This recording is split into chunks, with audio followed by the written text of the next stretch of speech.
Jésus. Oh, il est le roi, il est le roi. Jésus est le roi, il est le roi, il est le Seigneur, des seigneurs. Jésus, Jésus, Jésus, Jésus. Oh, il est le roi, il est le roi, il est le roi. Il est le Seigneur, des seigneurs. Jésus, Jésus, Jésus, Jésus. Oh, il est le roi. Je proclame Jésus. Il est le roi. Dans ma vie de tous les jours. Il est le roi. La victoire m'appartient. Désormais. Avec lui Jésus je vais vivre. À jamais. Je proclame Adonai. Il est le roi. Dans ma vie de tous les jours. Il est le roi. La victoire m'appartient. Désormais. Avec Jésus je vais vivre. À jamais. Oh, il est le roi. Il est le roi.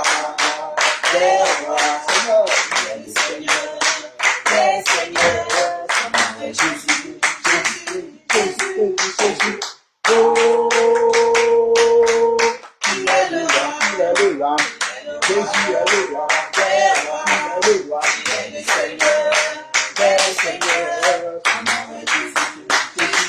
Jésus, Jésus, oh, il est le roi, il est le roi.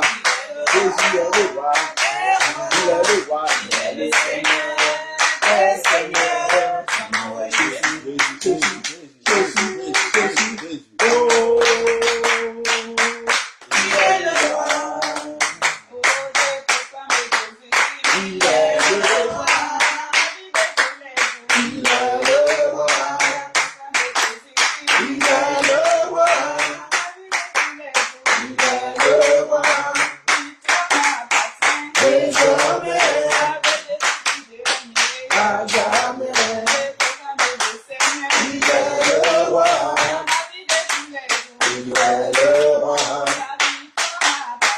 désormais, à jamais, alléluia, le Seigneur, le Seigneur, alléluia. Le Seigneur, le Seigneur, il est le roi, il est le roi, désormais, à jamais, il est le roi, il est le roi, désormais, à jamais, il est le roi.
Alléluia.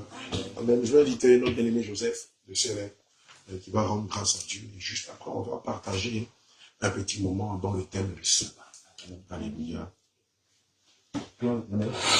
Père éternel, Adonai Elohim, Seigneur Jésus-Christ, Dieu Tout-Puissant, nous voulons te dire merci. Seigneur, merci pour ce que tu permets, pour le souffle de vie, pour l'abri. Seigneur, pour ta présence au milieu de nous, pour ta grande sagesse que tu nous as partagée.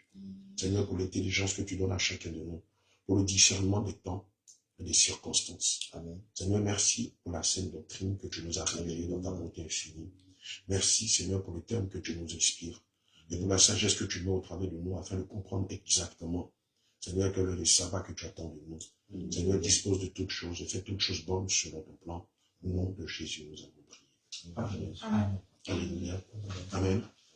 J'étais en train de dire que ce matin, on va aborder le thème qu'est le sabbat. Amen. Qui, selon beaucoup, est la représentation du dimanche aujourd'hui. Évidemment, ce sera un échange participatif. Donc, la grande question qu'on va se poser, le sabbat, qu'est-ce que c'est? Amen. Évidemment, je dis c'est participatif. Et donc, celui qui sait, quand on parle de sabbat, on fait allusion à quoi? Amen. Que veut dire le sabbat? Ça veut dire repos. Repos, d'accord, ok. Quelqu'un veut ajouter quelque chose. Le sabbat, qu'est-ce que c'est? Il a dit ça veut dire repos. Quelqu'un a une autre idée? Le sabbat. Jour de repos. D'accord, ça va aussi. Le jour du Seigneur. Le jour du Seigneur, d'accord, jour du repos, jour du Seigneur. D'accord, une troisième réponse.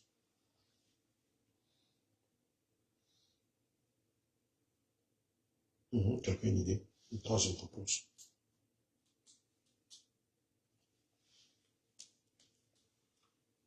Oui, une troisième réponse. Jour du repos, jour du Seigneur. On peut dire aussi jour saint. C'est pas ça? Amen. Amen. D'accord, prenons Exode 20, verset 10. Exode 20, verset 10. je lis la parole.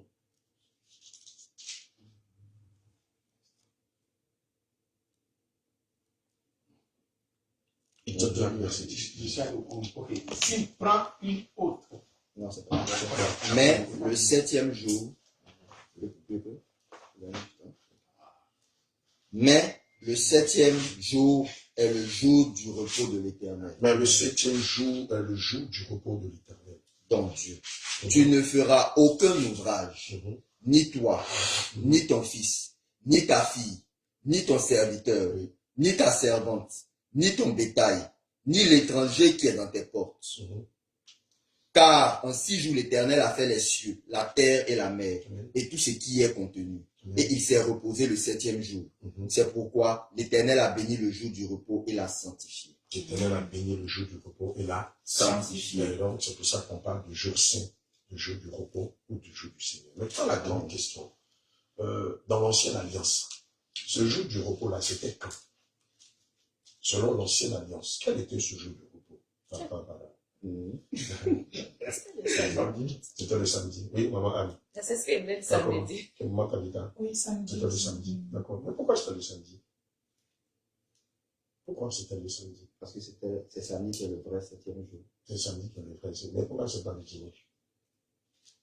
Pourquoi c'était le samedi et non pas le dimanche? C'est le samedi dans la Genèse que Dieu s'était reposé. C'est le samedi. D'accord. Ce que je veux entendre, c'est que le calendrier hébraïque est diamétralement opposé au calendrier gréco-romain qui vient de Rome en Italie. Exact. Amen. Maman Tabitha, si déjà à la base on n'a pas compris ça, tu vas forcément croire que le jour du repos, c'est le dimanche.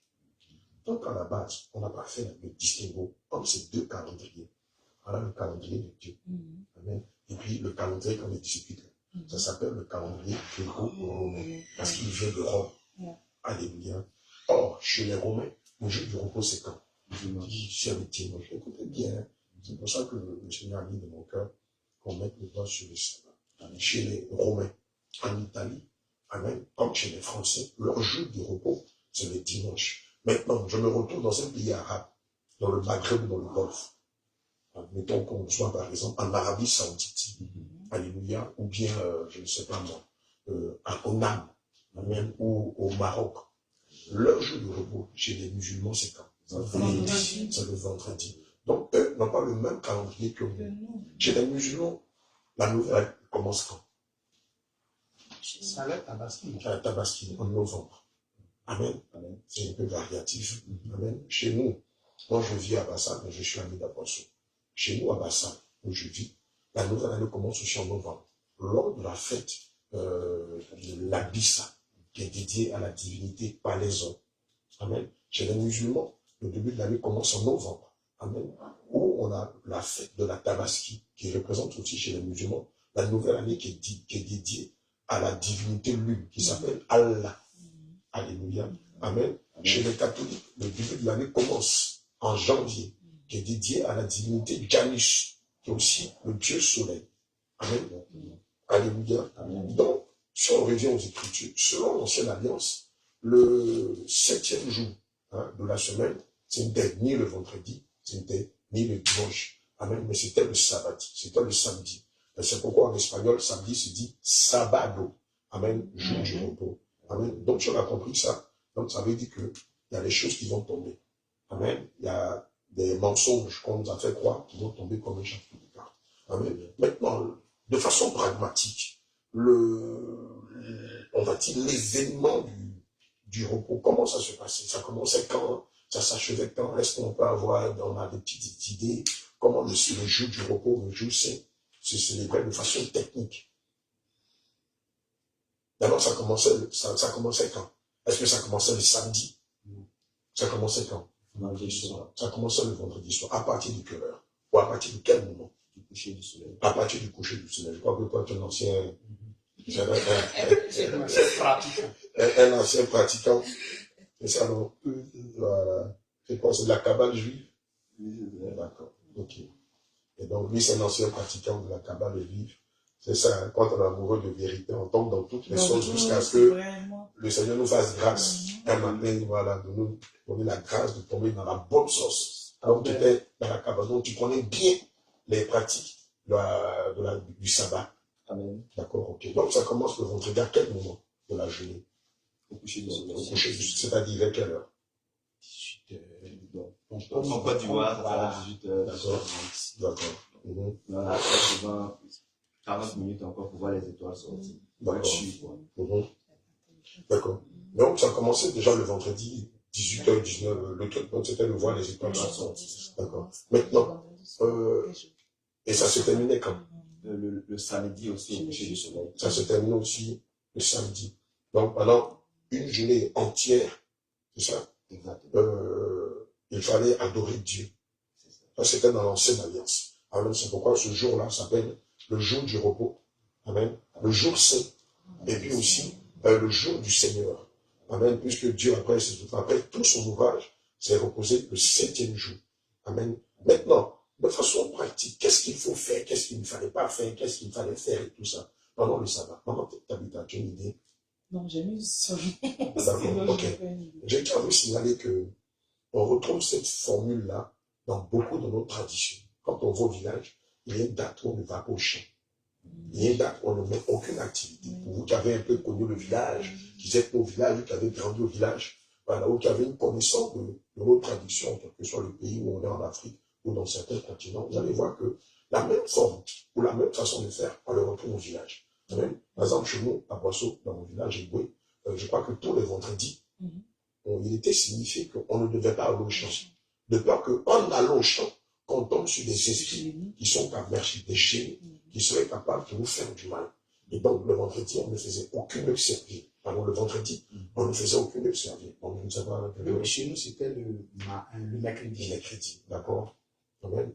Donc, les femmes ne peuvent pas aller Au marigot, on ne doit pas piger de l'eau, on va au champ, voilà. Il y a des trucs qu'on ne cueille pas, il y a des trucs qu'on ne fait pas et tout ça. Joseph, tu as une petite idée? C'est bien vu comme ça, on va voir, j'avais pas exactement d'accord. D'accord, maman. Chez nous, c'est le mercredi, on ne peut pas foutre. Ah. Enfin, on ne peut pas la nuit. Voilà, nous, on ne peut pas foutre la nuit. nuit. À partir de 18 ans, on ne peut pas le foutre. Parce qu'au village, ici, nous habillons, nous, on peut foutre la nuit. Voilà. Évidemment, vous allez remarquer que, surtout en Afrique, puisque j'ai pris la peine d'étudier beaucoup de cultures, vous allez constater que beaucoup de coutumes, de us et coutumes dans nos pays africains sont très rapprochés au roi de Moïse. Très, très rapprochés au roi de Moïse. Ça pose la question, deux questions. Pour savoir, premièrement, est-ce que c'est parce que nous-mêmes on vient de là-bas? Et deuxièmement, est-ce que les divinités là, comme elles aiment copier aussi les choses de Dieu? Non, d'accord, je vais vous expliquer que l'Afrique en elle-même, à la base, vient de l'Égypte. Amen. Vient de l'Égypte. L'Afrique noire vient à la base de l'Égypte. C'est après la sortie de l'Égypte par l'exode que plusieurs peuples se sont dispatchés dans les autres pays d'Afrique. Amen. Et c'est pourquoi le peuple Akandi, ils viennent d'Anyuanyuan. Anyuanyuan, ça veut dire du désert. Amen. D'où les Akans. et aussi les Yakuba, les bien-aimés de l'Ouest et du Nord, ils disent qu'ils viennent du peuple ils viennent du désert. Or, quand on parle du désert, c'est dans le nord de l'Égypte, jusqu'à immigrer dans tous les pays. Et évidemment, peut-être que ça va vous choquer, peut-être que vous le savez, mais puisqu'on vient d'Israël, en s'immigrant dans les autres pays, on a gardé beaucoup de us et coutumes émanant d'Israël.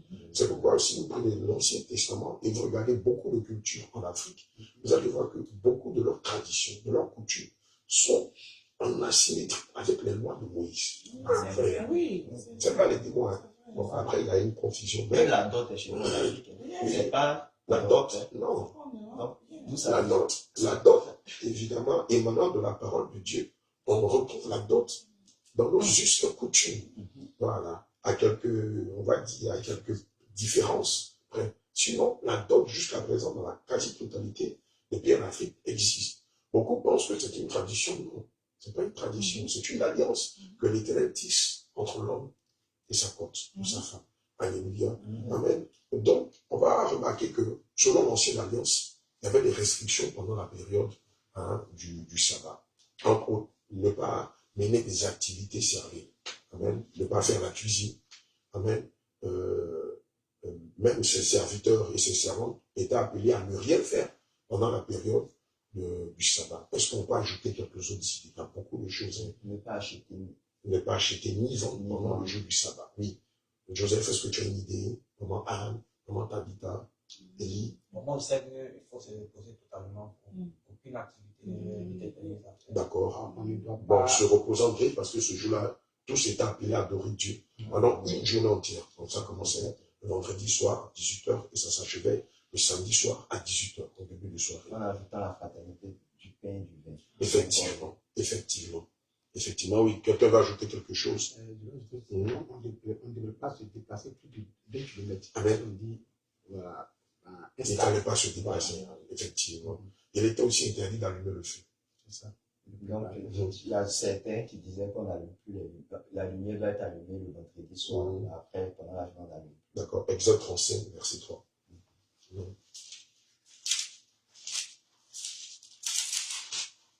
Exode 35, verset 3.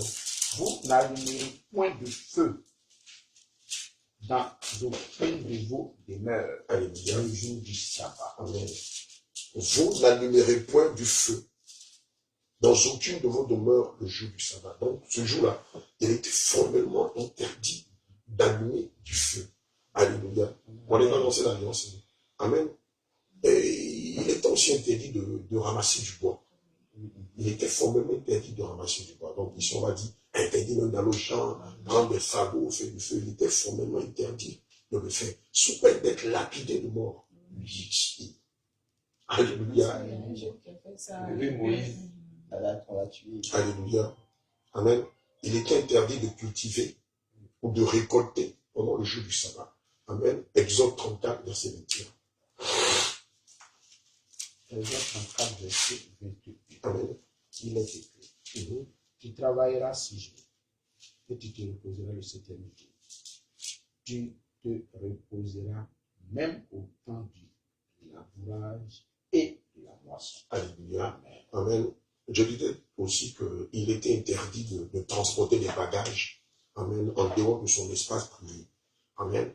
Alléluia. Donc, si on te voyait, par exemple, prendre un colis pour traverser le quartier, pour aller peut-être auprès Saint ou bien pour déverser tes ordures. Alléluia. Amen. Jérémie 17, verset 21. Donc, il était formellement interdit de prendre des bagages. Jérémie de se 17, déplacer. Verset 21. Amen. Voilà, de se déplacer. Bien autre. Ne sortez de vos maisons aucun fardeau le jour du sabbat. 21 à 22. Ainsi parle l'Éternel. Ainsi parle l'Éternel. Prenez garde à vos âmes. Ne portez point de fardeau le jour du sabbat.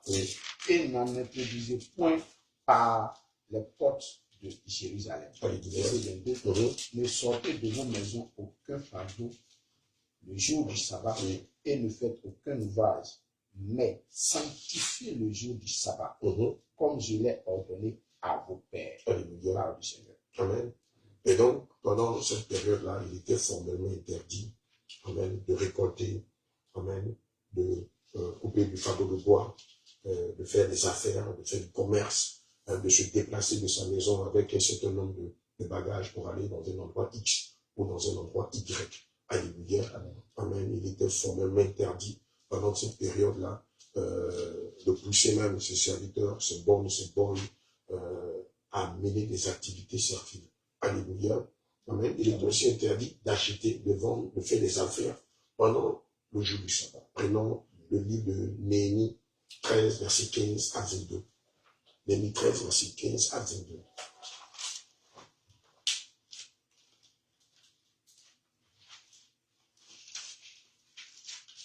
Verset combien? Néhémie 13, verset 15 à 22. Néhémie 13, verset 15 à 22. À cette époque, je vis en Juda des hommes foulés au pressoir pendant le sabbat, rentrer des gerbes, chargés sur des ânes, même du vin, des raisins et des figues, et toutes sortes de choses, et les amener à Jérusalem le jour du sabbat. Et je leur donnai des avertissements le jour où ils vendaient leurs denrées. Il y avait aussi des Tyriens établis à Jérusalem, qui apportaient du poisson et toutes sortes de marchandises, et qui les vendaient aux fils de Juda le jour du sabbat et dans Jérusalem. Je fis des réprimandes aux grands de Juda, et je leur dis, que signifie cette mauvaise action que vous faites en profanant le jour du sabbat? N'est-ce pas ainsi qu'ont agi vos pères, et n'est-ce pas à cause de cela que notre Dieu a fait venir tous ces malheurs sur nous et sur cette ville, et vous vous attirez de nouveau sa colère contre Israël en profanant le sabbat? Alléluia. Et donc, voici quelques restrictions qu'on pouvait observer pendant le jour du sabbat. Et c'était strict, parce qu'on considérait que le sabbat était un jour spirituel. Amen. Alléluia. Amen. Et donc, pendant cette période, il ne fallait pas faire tout ce qui était lié à tout ce qu'on avait cité. Il y a encore beaucoup de choses, hein, mais on ne va pas épiloguer sur cela. On regarde la configuration du système catholique. Mais ils ont aussi cette façon de faire là, qu'ils appellent le vendredi saint. Amen. Qui a été catholique parmi nous ici? D'accord? Ok, un tout petit peu. Maman Tabitha, tu te rappelles un peu dessus? D'accord. C'est que je suis arrivé aux États-Unis que tout a changé, d'accord. Qu'est-ce qu'on faisait ou qu'est-ce qu'on fait le jour du vendredi saint? Si quelqu'un a une petite idée. On fait la cendre. On fait la cendre. Bon, le jour du vendredi saint, c'est la période de Pâques. On commence le jour où Jésus a été crucifié. Donc, c'est une cérémonie. Ce jour-là, on prend ce jour pour commémorer un peu la mort et la résurrection de Jésus-Christ.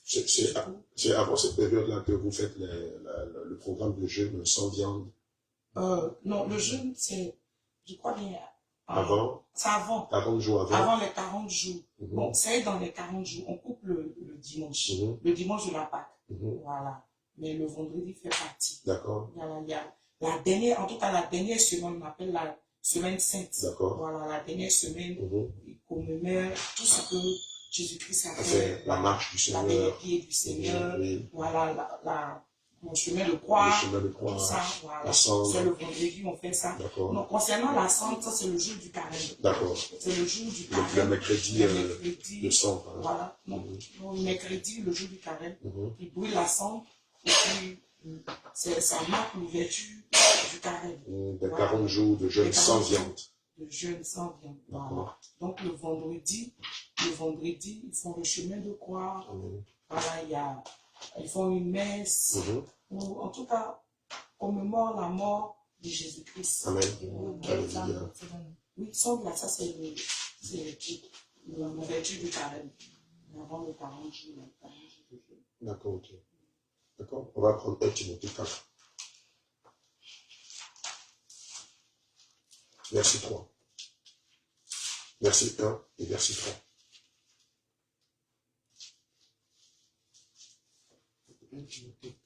Verset 1 et verset 3. Il y a deux versets, on laisse le 1 et le 3. 1 Timothée chapitre 4, verset 1. Mais l'Esprit dit expressément que dans les derniers temps, quelques-uns abandonneront la foi pour s'attacher à des esprits séducteurs à la fausse doctrine. Verset 3. Ils prescrivent de ne pas se marier et de s'abstenir que Dieu a connu pour qu'il soit pris avec action de grâce par ceux qui sont fidèles et qui ont connu la vérité. Alors, je reprends le passage, tu as lu un peu doucement. Donc je pense que tout le monde a compris. Il est écrit. Mais l'Esprit dit expressement que dans les derniers temps, c'est un avertissement, quelques-uns abandonneront la foi. Amen. C'est-à-dire l'évangile vrai, la saine doctrine. Amen. Pour s'attacher à des esprits séducteurs et à des doctrines de démons, prescrivant de ne pas se marier et de s'abstenir d'aliments que Dieu a créés pour qu'ils soient pris avec action de grâce par ceux qui sont fidèles et qui ont connu la vérité. Maintenant, quand on fixe son regard sur ce qu'on découvre dans le système catholique en ce qui concerne la semaine sainte, le vendredi saint, le mercredi saint, amen, qui parfois ressemble un peu au sabbat, on voit en fait qu'ils sont fort clos. Amen. Parce que c'est pas ce que le Seigneur Jésus a prescrit, malheureusement. Amen. Mais le Seigneur nous dit que ce sera des signes avant-coureurs de l'avènement de l'enlèvement de l'Église et de l'avènement de l'Antichrist. Alléluia. Amen. Amen. Donc on voit que ce que l'Éternel inspiré par le sabbat a été copié par beaucoup de communautés religieuses. Amen. Tel que le système catholique, tel que l'islam. Amen. Chez les musulmans aussi, ils ont un trentenaire où pendant 30 jours, ils se privent de nourriture, ils les rendent les soirs. Et ils disent que pendant ce mois-là, tout ce qu'ils font a une portée spirituelle. Et pendant ce mois, Satan est enchaîné. Et donc pendant un mois dans l'année, selon dans les dogmes de l'islam, dans la période où avant la tabaski, pendant un mois, ils vont pratiquer le jeûne sur 30 jours. Satan est enchaîné, Satan ne peut plus faire du mal. Et donc pendant ces 30 jours-là, ils sont purs, tout ce qu'ils vont faire va monter au ciel. Amen. C'est ce qu'on appelle des doctrines de démons ou des esprits séducteurs. Alléluia. Maintenant, on va aller dans la grâce, sous l'air de la grâce. Amen. Amen. Sous l'air de la grâce. Est-ce que cette pratique-là est toujours d'actualité?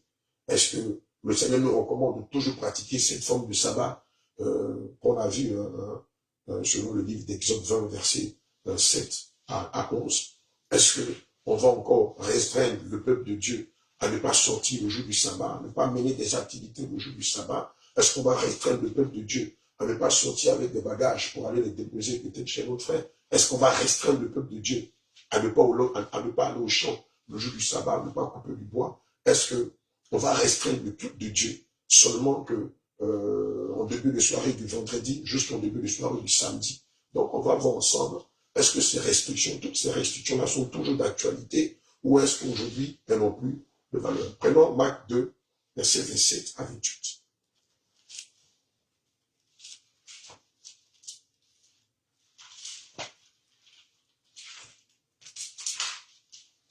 Marc 2, verset 27 à 28. verset 27 à 28. Puis il leur dit, le sabbat a été fait pour l'homme, et non l'homme pour le sabbat, de sorte que le Fils de l'homme est maître même du sabbat. Ça veut dire quoi?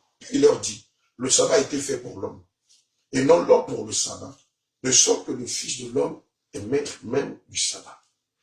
Le fauteuil a été fait pour l'homme, et non pas le fauteuil pour l'homme. Ou bien le fauteuil a été fait pour l'homme, et non l'homme pour le fauteuil. Déjà, ça veut dire que l'homme ne doit pas être un esclave du sabbat.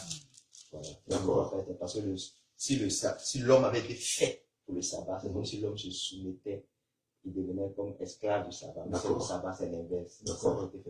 D'accord. Est-ce que quelqu'un ou quelqu'une voudra ajouter quelque chose?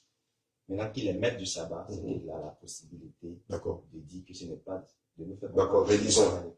Il leur dit, le sabbat a été fait pour l'homme, et non l'homme pour le sabbat, de sorte que le Fils de l'homme est maître même du sabbat. Donc, ce que je vois par là, c'est comme le sabbat, on a défini que c'est le repos. D'accord. Donc, le repos a été fait c'est pour l'homme que le repos a été fait. Donc, si on va dans le sens inverse, c'est comme le repos a été fait pour l'homme, et non l'homme pour le repos. Voilà. Donc, en d'autres termes, l'homme n'a pas été créé pour qu'il se repose. Bon, je ne sais pas si c'est le bon terme, mais l'homme n'a pas été créé pour que le repos soit assujetti à l'homme. Exactement. C'est tout le contraire. Exactement. Alléluia. Parce que les restrictions étaient énormes. Est-ce qu'au jour d'aujourd'hui, il est possible qu'un homme là, tu ne dois pas vendre, tu ne dois pas acheter, tu ne dois pas sortir pour aller faire des courses, tu ne vas pas au champ pour couper du bois, tu ne dois pas mener tes activités quotidiennes, tu ne dois pas faire la cuisine, tu ne dois même pas allumer le feu. Ah voilà le feu qui allume aujourd'hui. Est-ce que l'être humain est capable de respecter toutes ces ordonnances, ces restrictions-là, au jour d'aujourd'hui, là où on est sous la grâce? Parce qu'il y a depuis quelques années qui pratiquent la cabale juive et qui s'évertuent à respecter tout ça. Bon, maman Christiane m'a envoyé la vidéo, que le Seigneur me pardonne, j'ai rigolé. J'ai rigolé le vendredi. Les femmes à sa faire, elles font des grandes casseroles de soupe, des trucs et tout ça. Les gars, vous n'allez pas vous en sortir. Vous n'allez pas vous en sortir. Ah, amen. Prenons Matthieu 11, verset 28.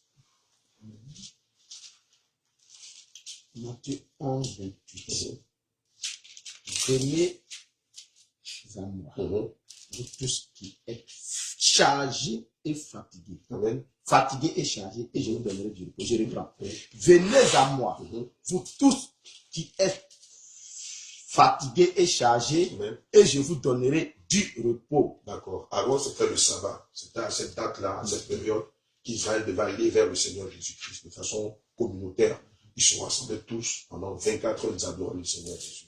Mais aujourd'hui, sous l'aide de la grâce, quand le Seigneur nous dit en Matthieu 11, verset 28, venez à moi, vous tous qui êtes fatigués, chargés, je vous donnerai du repos, excusez-moi. La grande question qu'on va se poser, c'est ici. C'est à quelle date?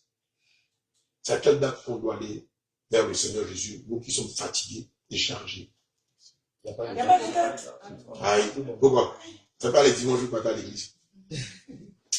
Diego, c'est pas les dimanches pas à l'église. C'est ça. Le calendrier Grégo-Romain a dit quoi? Que le jour du repos, c'est quand? Selon eux, c'est dimanche, non? Et donc, aujourd'hui,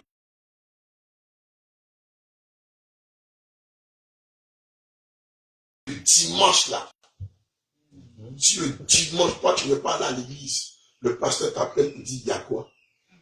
Qu'est-ce qui n'a pas marché? Le dimanche là, tu sais que c'est le jour du Seigneur, non? Le lundi là, c'est le jour de qui alors? Le mardi est le jour de qui alors?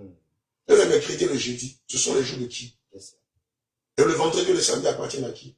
Si le dimanche est le jour du Seigneur, et les 6 jours du jour appartiennent à qui? Parce que c'est la grande confusion que beaucoup font. Quoi qu'on ne pratique plus le sabbat, mais dans l'esprit de la multitude, ils continuent de pratiquer le sabbat. Et donc pour eux, le dimanche appartient au Seigneur. On a des témoignages, où des gens disent qu'ils sont allés, Dieu les envoie en enfer. Il y a des gens qui sont en enfer parce qu'ils ne sont pas allés à l'église le dimanche. Bon, ok, c'est pas toi en enfer. Et que tu as vu des gens qui sont allés en enfer parce qu'ils ne sont pas allés au culte le dimanche. Non, le Seigneur nous demande de sonder la profondeur même des Écritures. Amen. Donc, on va sonder le témoignage à la lumière des Écritures. Dieu nous dit que tu es allé en enfer. Ok. On peut dire que c'est une erreur. Parce que beaucoup confondent enfer et séjour de mort. Parce que pour nous qui sommes chrétiens, présentement, l'enfer n'est pas encore ouvert. Mais bon, ça arrive. Beaucoup n'ont pas encore la doctrine en eux, mais confondent séjour des morts et enfer. Donc ça, on laisse tomber. Mais Dieu nous dit que plusieurs se sont retrouvés en enfer parce qu'ils n'ont pas adoré Dieu le dimanche. Donc, on va lire les Écritures. On revient, on va les deux passages là. Marc 2, verset à 28 et Matthieu 11, verset 28. On revient. On revient si Marc 2. Quelqu'un garde Matthieu 11, 28. Et puis Marc 2, verset 27 à 28. Sur le témoignage, vous allez voir, si vous allez sur YouTube, vous allez voir le témoignage, les gens sont en enfer parce qu'ils n'ont pas adoré Dieu le dimanche. Vous allez voir. Amen. Et puis après, on va prendre la doctrine des adventistes du 7e jour. Voilà. Allons-y. Marc 2, 27 à 28. Amen. Puis il leur dit, Oui. le sabbat a été fait pour l'homme. Donc, sur le plan, si on veut le placer, par exemple, sur une échelle, l'homme est où et le sabbat est où? L'homme est au-dessus du sabbat. Donc, l'homme au-dessus du sabbat. Et c'est ce que le Seigneur est en train de dire aux pharisiens, aux docteurs de la loi, aux scribes. Alléluia. Donc, l'homme au-dessus du sabbat, et non pas le sabbat au-dessus de l'homme. Continuons. Puis il leur dit, Oui. le sabbat a été fait pour l'homme, et non l'homme pour le sabbat. Donc, le sabbat a été fait. Alléluia. Donc, on garde toujours cette même position. D'accord, continuez. Le verset 28. De sorte que le Fils de l'homme est maître même du sabbat. Ça veut dire quoi? De sorte que le Fils de l'homme est maître même du sabbat. Qu'est-ce que ça dit? Ça veut dire que lui, là, en tout cas, il décide que le sabbat n'est plus d'actualité, que c'est plus d'actualité. Merci. Là, qu'est-ce qui vient de se passer là? Comment on peut appeler ça en droit? Il vient d'abroger. Alléluia. Amen. Là, le Seigneur Jésus-Christ, ici, vient d'abroger le sabbat qu'il avait inspiré à son serviteur Moïse. Cette loi-là, moi Jésus, qui est l'inspirateur des alliances, des commandements, des ordonnances, je l'abroge à partir d'aujourd'hui. Elle n'est plus d'actualité. Amen. Et maintenant, il va prendre maintenant une nouvelle édite. On le voit en Matthieu 11, verset 28. Matthieu. Oui. Est-ce que ce n'est pas plutôt pas abrogé, mais réformé? Alléluia. C'est annulé même, mais pas réformé. Il annule. Ici, il annule. C'est une loi que le Seigneur annule. Elle n'a plus de valeur. Amen. Prenons Matthieu 11, verset 28. Il nous explique quelque chose. Il prend une nouvelle réforme. Amen. Une nouvelle édite est dictée par lui. Puisqu'il est le Dieu à qui appartiennent les lois, les commandements, les ordonnances, les prescriptions et les statuts. Allons-y. Matthieu 11, verset 28. Venez à moi, vous tous qui êtes fatigués et chargés, Amen. et je vous donnerai du repos. La grande question, c'est à quelle date? C'est tous les jours. C'est quand? C'est à quelle question? Alléluia. Amen. Donc, quand on entend des gens qui disent que moi, Dieu m'envoie en enfer et que je viens d'un département où les gens n'ont pas, même si vous voulez actuellement aller cliquer, vous allez voir, vous allez rigoler. Dieu a amené des gens en enfer parce qu'ils n'ont pas adoré Dieu le dimanche, le jour du repos. C'est un faux songe, c'est une fausse vision, c'est une fausse mort. Oui. Donc la question que je vais poser, et ceux qui sont dans les pays musulmans où le dimanche ils travaillent, Et le jour du repos, c'est le vendredi. c'est le vendredi. Ah, parce qu'on était au Maroc, on a vu au Maroc, c'était notre grand choc, on a vécu deux chocs culturels au Maroc. On a vu des Noirs marocains. Noirs marocains. Et donc, d'abord, quand ils ressemblent à des BT, à des Congolais, à des Ivoiriens, à des Camerounais. Mais moi, je vois un Marocain noir. Et puis, je le salue, et tout ça, et puis il me parle en arabe. Mais toi, tu es Ivoirien, comment tu m'écris bien l'arabe? Tu ne parles pas français. J'insiste, pas français.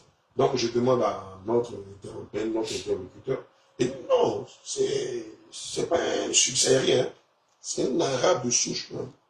Et puis donc on échange, il interprète, il nous fait entendre que les premiers arabes n'étaient pas des métis, ils étaient des noirs. Je dis, ah Seigneur. Donc c'est en fait tout ce que tu nous dis là, c'est quand on sort de la Côte d'Ivoire qu'on réalise que, attends, Dieu il est réellement avec nous. Hein. Et il nous dit que les premiers arabes n'étaient pas les métis, mais c'était les noirs berbères. Je dis, waouh. Le deuxième choc, c'est le vendredi. Je sais, le jour de repos chez les musulmans, c'est le vendredi. Et donc, on était tenu à un moment de se soumettre à cela. On adorait Dieu les vendredis. Quoique le Seigneur nous enseigne de l'adorer everyday. Donc, là-bas, c'est les vendredis qu'ils sont libres. Et c'est les vendredis que tout le monde va adorer le Seigneur et tout ça. Évidemment, on se cache, parce que là-bas, il est interdit de manifester sa foi en public sous peine d'être arrêté, d'être lapidé, d'être tué, tout ça. Voilà, donc on se cachait, on a des sous-sols, un peu comme ici. Et c'est là qu'on met nos chaises et on adore le Seigneur Jésus-Christ. Amen. Et donc, la grande question, et les pays du Golfe, ou les pays maghrébins, où leur jour de repos, c'est le vendredi. Les chrétiens qui sont là-bas, qu'est-ce qu'ils font? Ils vont se conformer à ces exigences, à ce calendrier, ou bien ils vont adorer Dieu le dimanche, tout en sachant que là-bas, le dimanche, c'est le jour où les gens travaillent, les gens vont à l'école et tout ça. Amen. Grande question. Alléluia. Et donc, en Matthieu 11, verset 28, le Seigneur Jésus-Christ émane une nouvelle édite pour dire que ce n'est plus la veille ou le soir du vendredi au soir du samedi qu'il va être adoré, mais c'est tous les jours qu'il va être adoré. C'est ce qu'il dit en Matthieu 11 au verset 28. Du coup, Amen. La doctrine des adventistes du 7e jour qui est basée sur le samedi, sur le sabbat, l'ancien sabbat, est-ce que cette doctrine-là peut conduire aussi aujourd'hui? Elle est détruite. Et donc, tous ceux qui se conforment à la doctrine des adventistes du 7e jour, si malheureusement ils meurent, malheureusement, je dis bien malheureusement, où va se retrouver leur âme? C'est jour de mort. Maman Grâce. Tu as fortifié. Mais Maman Grâce, d'habitude, elle gère ce mouvement, elle n'est pas, elle, son ministère, elle n'est pas ici. Bon, on va te laisser quelques minutes et puis après, tu arrives à faire tes occupations. Amen.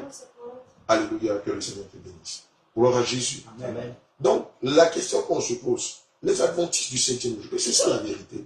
Vous avez reçu l'épée qui est la parole de Dieu, dans le but de déconstruire les doctrines des démons, les esprits séducteurs, les fausses religions, amen, et même les traditions. En espèce, le gars, il a du zèle, il est adventiste du 7e jour, mais il est détruit à 100%.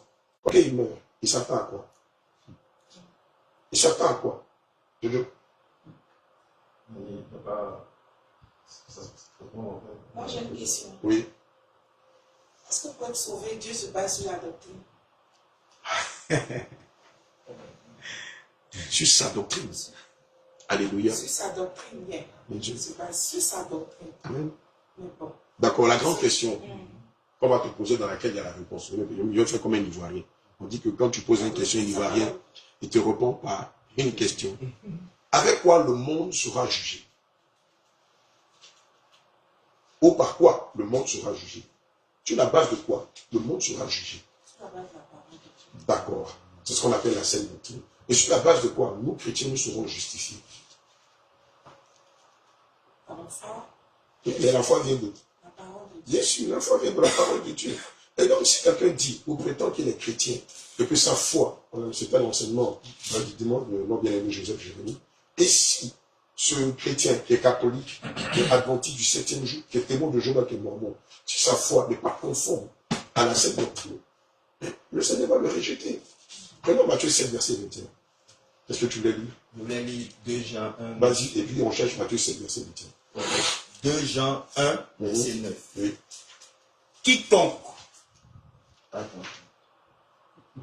va plus loin Uh-huh. et ne demeure pas dans la doctrine de Christ Amen. n'a point Dieu. Alléluia. Celui qui demeure dans cette doctrine. 2 Jean 2, verset 9. Alléluia. Donc c'est Reprends la le passage. Bien. 2 Jean 1, verset 9. Reprends le passage, s'il te plaît. Quiconque va plus loin Mhm. et ne demeure pas dans la doctrine de Christ n'a point Dieu. Alléluia. Celui qui demeure dans cette doctrine a le Père et le Fils. Amen. C'est sur la base de la doctrine. Alléluia. Et donc la doctrine, c'est quoi? C'est l'évangile. C'est ce qu'on appelle la saine doctrine. Pourquoi on dit saine? Parce qu'elle est pure, elle n'est pas diluée, parce qu'elle n'est pas entachée par la ruse, par la malice ou par le désir d'anarquer ou d'abuser des enfants de Dieu. C'est vraiment dur, pur et dur. Voilà. Amen. Ne vous laissez pas émouvoir par non, telle communauté est grande, elle est saine, les gars, le pasteur est mondialement connu, il y a plusieurs cultes qui se font là-bas, il y a des millions de personnes. Et donc, ces millions de personnes-là, ils vont mourir. Oui, ils vont mourir. S'ils ne se confondent pas à la parole de Dieu, malheureusement, ils mourront. Alléluia. Et donc, c'est ce qu'on vient de voir en 1 Jean 1, verset 9. Donc, si prenons Matthieu 7, verset 21. Matthieu 7, verset 21. Alléluia. Il est écrit. Mhm. Ceux qui me disent Seigneur, Seigneur, Oui. n'entreront pas tous dans le royaume des cieux. Amen. Ici, il s'agit des païens ou il s'agit des pseudo-chrétiens. Pseudo-chrétiens. Alléluia. Ici, c'est pas toute la parole de Dieu ne s'adresse pas aux païens. Hein. Amen. Le Seigneur s'adresse aux chrétiens. D'abord en premier aux juifs, ensuite à l'ensemble du corps de Christ. Amen. Et donc, si je vais à l'église, je vais pour chauffer le banc. Si je n'ai pas une communion avec le Seigneur Jésus-Christ, si je ne mets pas en pratique sa parole, tout ce que je fais est fait. C'est une vie à blanc que je mène, comme un chèque à blanc. On donne à quelqu'un, on lui dit, bon, tiens, voilà un chèque, voilà, il y a 100 millions dessus. Mais c'est un chèque à blanc. Il va à la banque, on lui dit, mais c'est un chèque à blanc. Mais moi, il pensait que, oh, j'ai déjà pris des crédits, j'ai acheté, j'ai pris des trucs et tout ça. Non, tu vas en mission, mais tu vas en prison. Alléluia. Et donc, c'est une vie chrétienne à blanc, c'est-à-dire, elle est dénuée de sens. Elle n'a aucune portée spirituelle. Pourquoi? Parce que cette communauté ou cette personne-là n'a pas calqué sa foi ou sa vie chrétienne sur la parole de Dieu, mais sur ses pensées, sur ses raisonnements, sur la théologie et tout ça. Alléluia. Amen. Prenons Matthieu 5, verset 23, 20. Matthieu 5, Verset 20. verset 20. Amen. Il est écrit. Mhm. Car, je vous le dis, Oui. si votre justice ne surpasse celle des scribes et des pharisiens, Amen. vous n'entrerez point dans le royaume des cieux. Alléluia. Car, en Matthieu 5, verset 20 déclare, je vous le dis, si votre justice ne surpasse pas celle des scribes, amen, les scribes et les pharisiens étaient attachés à la loi de Moïse, amen, vous n'entrerez point dans le royaume des cieux. Et donc, si vous voulez vivre ces lois-là, toutes ces restrictions qui sont liées au sabbat, vous ne verrez pas Dieu. Parce que le Seigneur Jésus-Christ annule, aborde le sabbat. Amen. Et donc, il prend une nouvelle édite, il dit dorénavant, ce n'est plus la nuit du vendredi soir au samedi soir que vous allez m'adorer, mais vous allez m'adorer tous les jours de la vie. Amen. Et donc, du coup, est-ce qu'on peut parler de vendredi saint, de semaine sainte, de mois saint? Est-ce que maintenant, on va dire qu'il y a un jour saint dans l'année? Question. Alléluia. Que le Seigneur Jésus te bénisse. Prenons Colossiens 2, versets 16 à 17.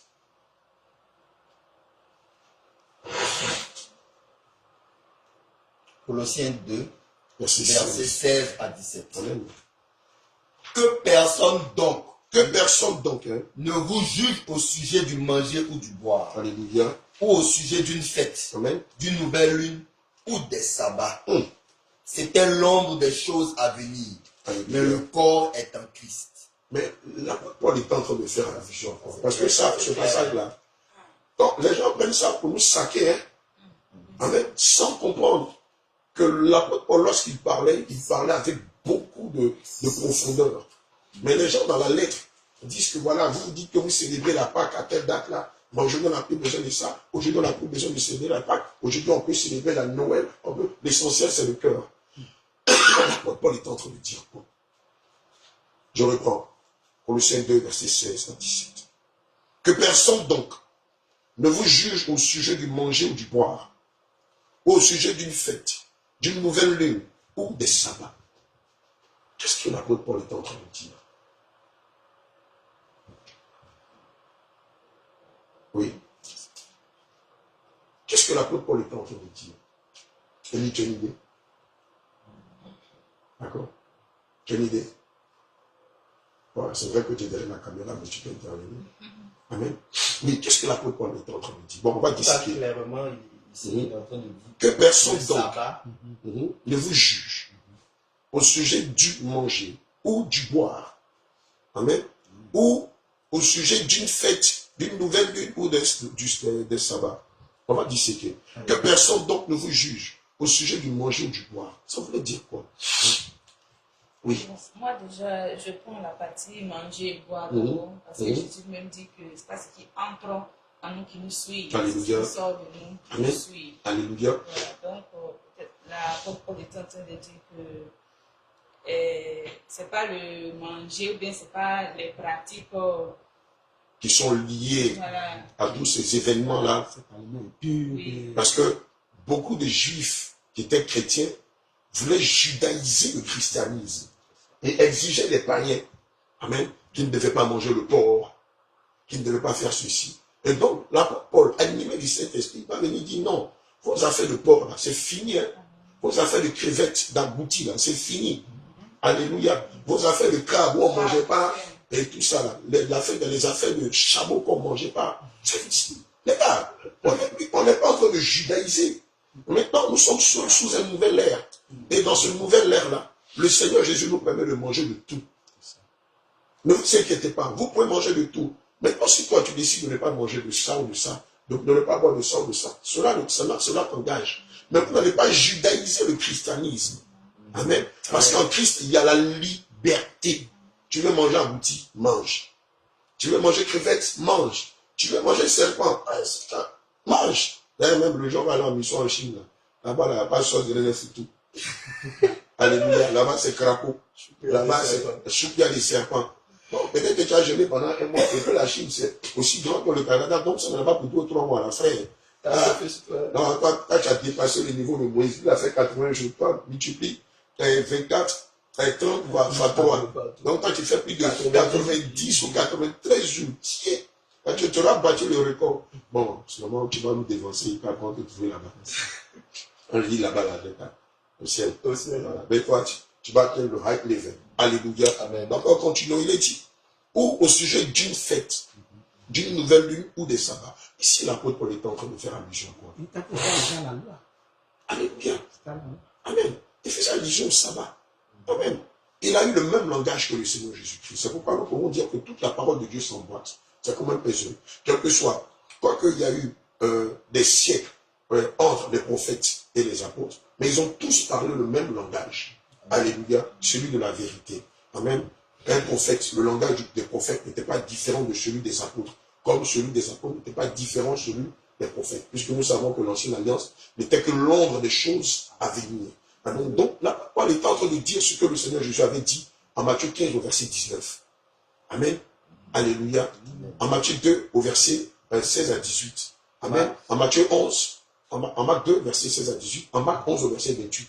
Amen. Le principal pour le Seigneur Jésus-Christ, sous la grâce, c'était de nous amener à être libres, à ne pas être dominé encore par ces juges-là qui disaient non, le jour du sabbat, tu dois plus aller au marché, tu dois plus faire ceci. Et donc, le jour du sabbat, c'est du vendredi à 18h au samedi. Non, ça n'a plus de valeur.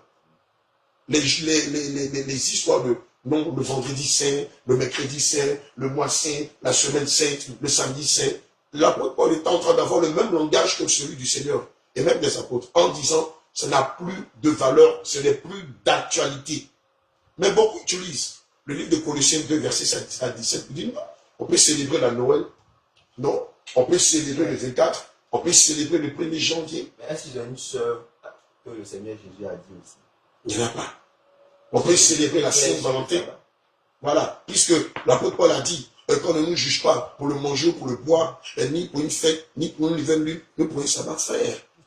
Là, Pierre dit de Paul que le langage de Pierre est difficilement compréhensible. Pourquoi?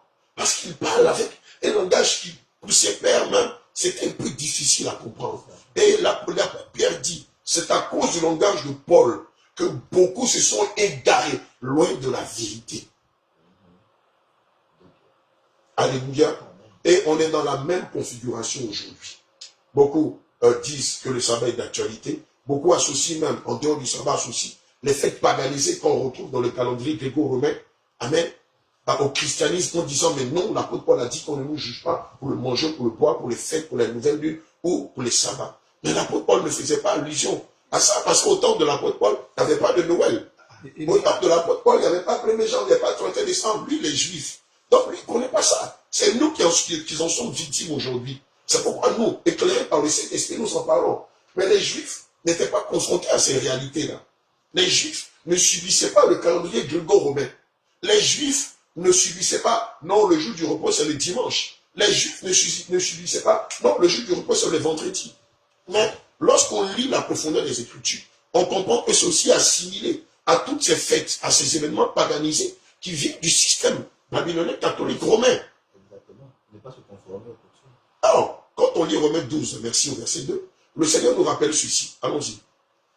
Tu voulais lire le passage? Oui, oui. Vas-y. Parler un peu par rapport aux écrits de Paul. D'accord. Quand on prend 1 Corinthiens chapitre 8 concernant les viandes sacrifiées aux idoles, Amen. où il dit non, bon, si quelqu'un croit, où il dit que bon, il n'y a que ce Dieu que les animaux sacrifiés que bon. Lui, tu veux manger, il n'y a pas de souci. D'autres s'appuient dessus pour dire qu'on peut manger les animaux sacrifiés aux idoles. Or, quand on va dans 1 Corinthiens chapitre 10 là-bas, il va aller éclairer et dire non que celui qui mange, mais ça a des démons. Bien sûr. Donc, les gens s'appuient dessus, Ibrahim, les mordicus attachés à ça, il dit, Paul a dit, on peut manger tout. Donc, il va manger les animaux sacrifiés. Bon, après, il revient. Quand il revient, Il revient, mais il il dit non, attention. à Alléluia. Amen. Allons-y. Romains 12, verset 2. Ne vous conformez pas au siècle présent, mais soyez transformés par le renouvellement de l'intelligence, Alléluia. afin que vous discerniez quelle est la volonté de Dieu, Alléluia. ce qui est bon, agréable et parfait. Amen. Amen. C'est un avertissement de l'apôtre Paul. Mais l'apôtre Paul est en train de dire quoi ici? Qu'est-ce qu'on a dans le ciel présent qui n'est pas conforme aux Écritures? La Noël, c'est le ciel présent. Moi, la Noël, c'est le ciel présent. Élie, la Saint-Valentin, c'est le ciel présent. Quoi d'autre même? La Toussaint, la fête de la célébration des morts, c'est le ciel présent. Halloween. Halloween, hein, où on se déguise en monstre, en démon, c'est le ciel présent. Fête des mères. Merci, la Toussaint, c'est le ciel présent. Comment t'as tu sais que la fête des mères, la fête des pères, la journée mondiale de la femme, c'est le ciel présent. C'est quoi, ça t'étonne? Bien, tu sais. Alléluia. C'est le ciel présent. Quelle autre fête encore? L'anniversaire. Les anniversaires, oui, maman Anne, merci. C'est le ciel présent. Oui, quel autre événement encore? La Tabaski, le Maouloud. C'est le ciel présent. Toi, tu es chrétien. Les musulmans disent que Jésus n'est pas Dieu. Maintenant, leur viande là, viande dédiée au démon lui là, toi tu prends, tu manges. Et puis quand on en parle, les gens se fâchent. Quelqu'un qui dit Jésus n'est pas Dieu, tous les jours il insulte Jésus. Tous les jours dans le monde entier, il contre les chrétiens au Pakistan, au nord du Nigeria, au Kyrgyzstan, en Afghanistan. Tue les chrétiens. Maintenant, les viandes, on te donne et puis tu manges. Maintenant, quand on en parle, tu cites Colossiens 2. Il dit non, ne nous jugez pas pour les fêtes, ne nous jugez pas pour les nouvelles lunes. Tu n'as rien compris. Tu n'as rien compris. Mais 2 Corinthiens 6, 14 déclare quoi? Mais ne vous mettez pas avec les infidèles. C'est un joug d'étranger. Mais les infidèles, c'est tous ceux-là qui utilisent le nom de Dieu en vain. C'est le système catholique qui fait croire que le catholicisme est inspiré de Dieu. Or, ils sont en train de faire vivre leur tradition à beaucoup. Mais si on ne peut pas manger la viande de Dieu à Vaudou, pourquoi on mange la viande sacrifiée à Noël, après mi-janvier à 31 aux anniversaires? Si on te dit c'est viande de Vaudou, la tu ne manges pas. Mais là, quand on te dit c'est viande de Noël, tu dis non, ne jugez pas pour les nouvelles villes, les fêtes, non, c'est la nativité. Non. Il n'y a pas de tradition que Dieu peut adopter pour accepter. Et puis, il n'y a pas de corrélation entre le christianisme et les traditions qui viennent de Rome, qui viennent de nos villages, qui viennent du Zambétor, de Poro, du Tano. Non. Si toi, tu te dis chrétien, on te dit que cette viande était dédiée à Vaudou, au génie de ton village, tu vas refuser de manger. Quand tu as mangé la viande dédiée à la Tabassie, au Maroud, ou à d'autres traditions, telles que les fêtes de Rome. Même, j'ai dit une chose. Quand je l'avais dit la dernière fois, Joseph, on était ici. Je disais que il est plus facile à l'homme de croire au mensonge que d'accepter qu'on lui a menti.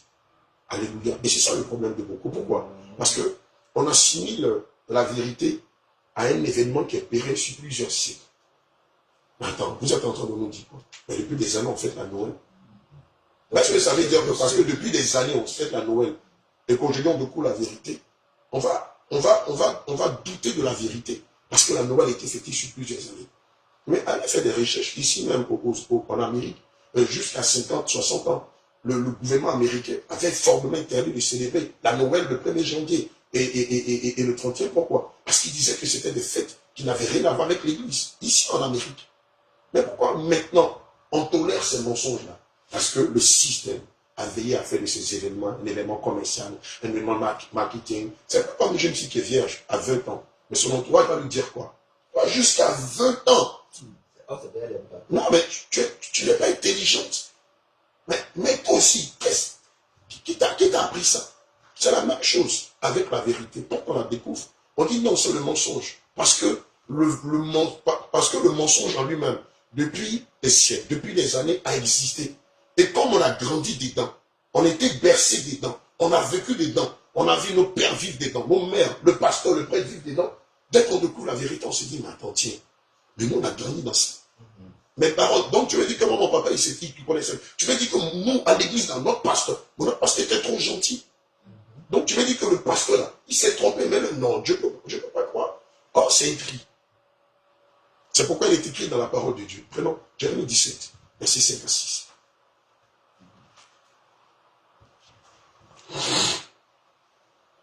Jérémie 17, verset 5 à 6. 5 à 6. Ainsi parle l'Éternel. Maudit soit l'homme qui se confie dans l'homme, qui prend la chair pour appui et qui détourne son cœur de l'Éternel. Le verset 6. Il est comme un misérable dans le désert. Il ne voit point arriver le bonheur. Il habite les lieux brûlés du désert. Une terre salée et sans habitants. Ainsi parle l'Éternel. Jérémie 17, 5 à 6. Maudit soit l'homme qui se confie dans l'homme, qui prend la chair pour appui et qui détourne son cœur de l'Éternel. Et il ne s'agit pas de non, moi j'ai été bercé dans cette doctrine-là. Il ne s'agit pas de non, moi on a grandi dans une famille où on célébrait la Noël. Et à l'église, le pasteur ou le prêtre nous enseignait la Noël. Ce n'est pas de ça qu'il s'agit. Amen. Il ne s'agit pas de se confier en l'homme, mais de se confier en la parole de Dieu. C'est pourquoi il est question de se confier en l'Éternel. Parce que c'est en lui qu'on a la vie éternelle. Ça veut dire quoi? Ça veut dire que toute communauté religieuse, toute obédience qui ne se confond pas à la saine doctrine, quel que soit le type de miracle, quelle que soit la bonté des comment je peux les appeler, des gourous, quelle que soit la gentillesse qu'on a là-bas, si cette communauté, si cette église ne se confond pas à ce qui est écrit, c'est une église de démons. Alléluia. Je vais aller plus loin. C'est une secte. Alléluia. C'est une secte. Alléluia. Et donc, tous ceux-là qui enseignent le mercredi de cendre, le vendredi de cendre, quoi d'autre, la semaine sainte, le vendredi saint, qui encore enseignent le sabbat sous la forme de l'ancienne alliance, Qui frappe un Jésus qui, le jour de la Pâque. qui frappe le Seigneur Jésus le jour de la Pâque, qui célèbre toutes ces fêtes que vous connaissez, alléluia, Amen. ne sont pas en train de servir Dieu en l'esprit en vérité, mais sont en train d'adorer le diable.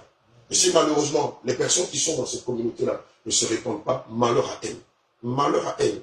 Alléluia. Et donc, comme je disais, il n'est pas question de moi dans mon église, ou mon pasteur, ou mon prêtre, non, mais il est question de se conformer, d'avoir l'attitude du peuple de Béret. Qu'est-ce que les Écritures? Oui, c'est vrai, je suis né musulman, je suis né catholique, mais ça dit que je vais mourir dans cette communauté. Non, je peux avoir de l'intelligence, me remettre en question tout ce que j'ai appris dans ma famille, dans ma communauté, et revenir aux Écritures. Est-ce que dans les Écritures, le sabbat continue au jour d'aujourd'hui d'exister? Non.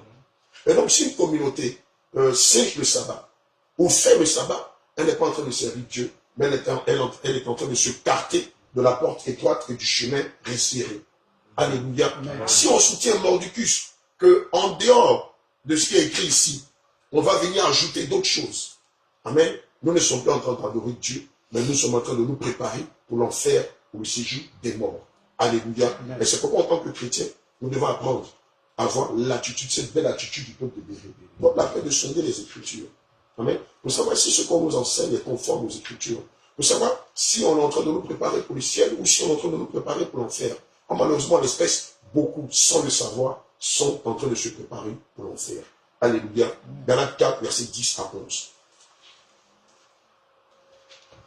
Galates 4, verset 6, Non, 10 à 11. Alléluia. Je lis la parole du Seigneur. Amen. Vous observez les jours, les mois, les temps et les années. Attends, même pause, man of God. On va essayer de remplacer ces mots-là, non? Par toutes les fêtes actuelles qu'on connaît aujourd'hui. Vous observez le réveillon de Noël. Voilà. Vous observez la Saint-Sylvestre. Vous observez la Saint-Valentin. Vous observez la fête des mères.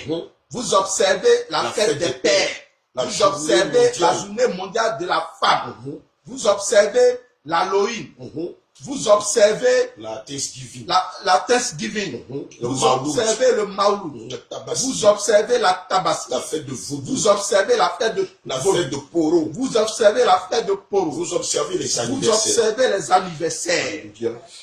Je crains d'avoir inutilement travaillé pour vous.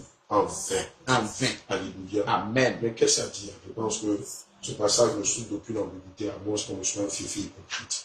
Comment on peut comprendre ça? C'est encore l'apôtre Paul qui parle. Comment on peut comprendre ça? On voit par là que malgré l'enseignement qu'il a donné, les gens veulent retourner à la loi pour aller célébrer ces choses. Ça veut dire, comme le sait présent aujourd'hui, malgré ce qui est écrit dans la parole, les gens continuent à célébrer la Noël. Laisser l'essentiel de s'attacher à des traditions, à des doctrines d'hommes, à la philosophie, à la théologie et tout ça. Alléluia. Amen. Amen. Prenons l'Hébreux 9, verset 4 à 9.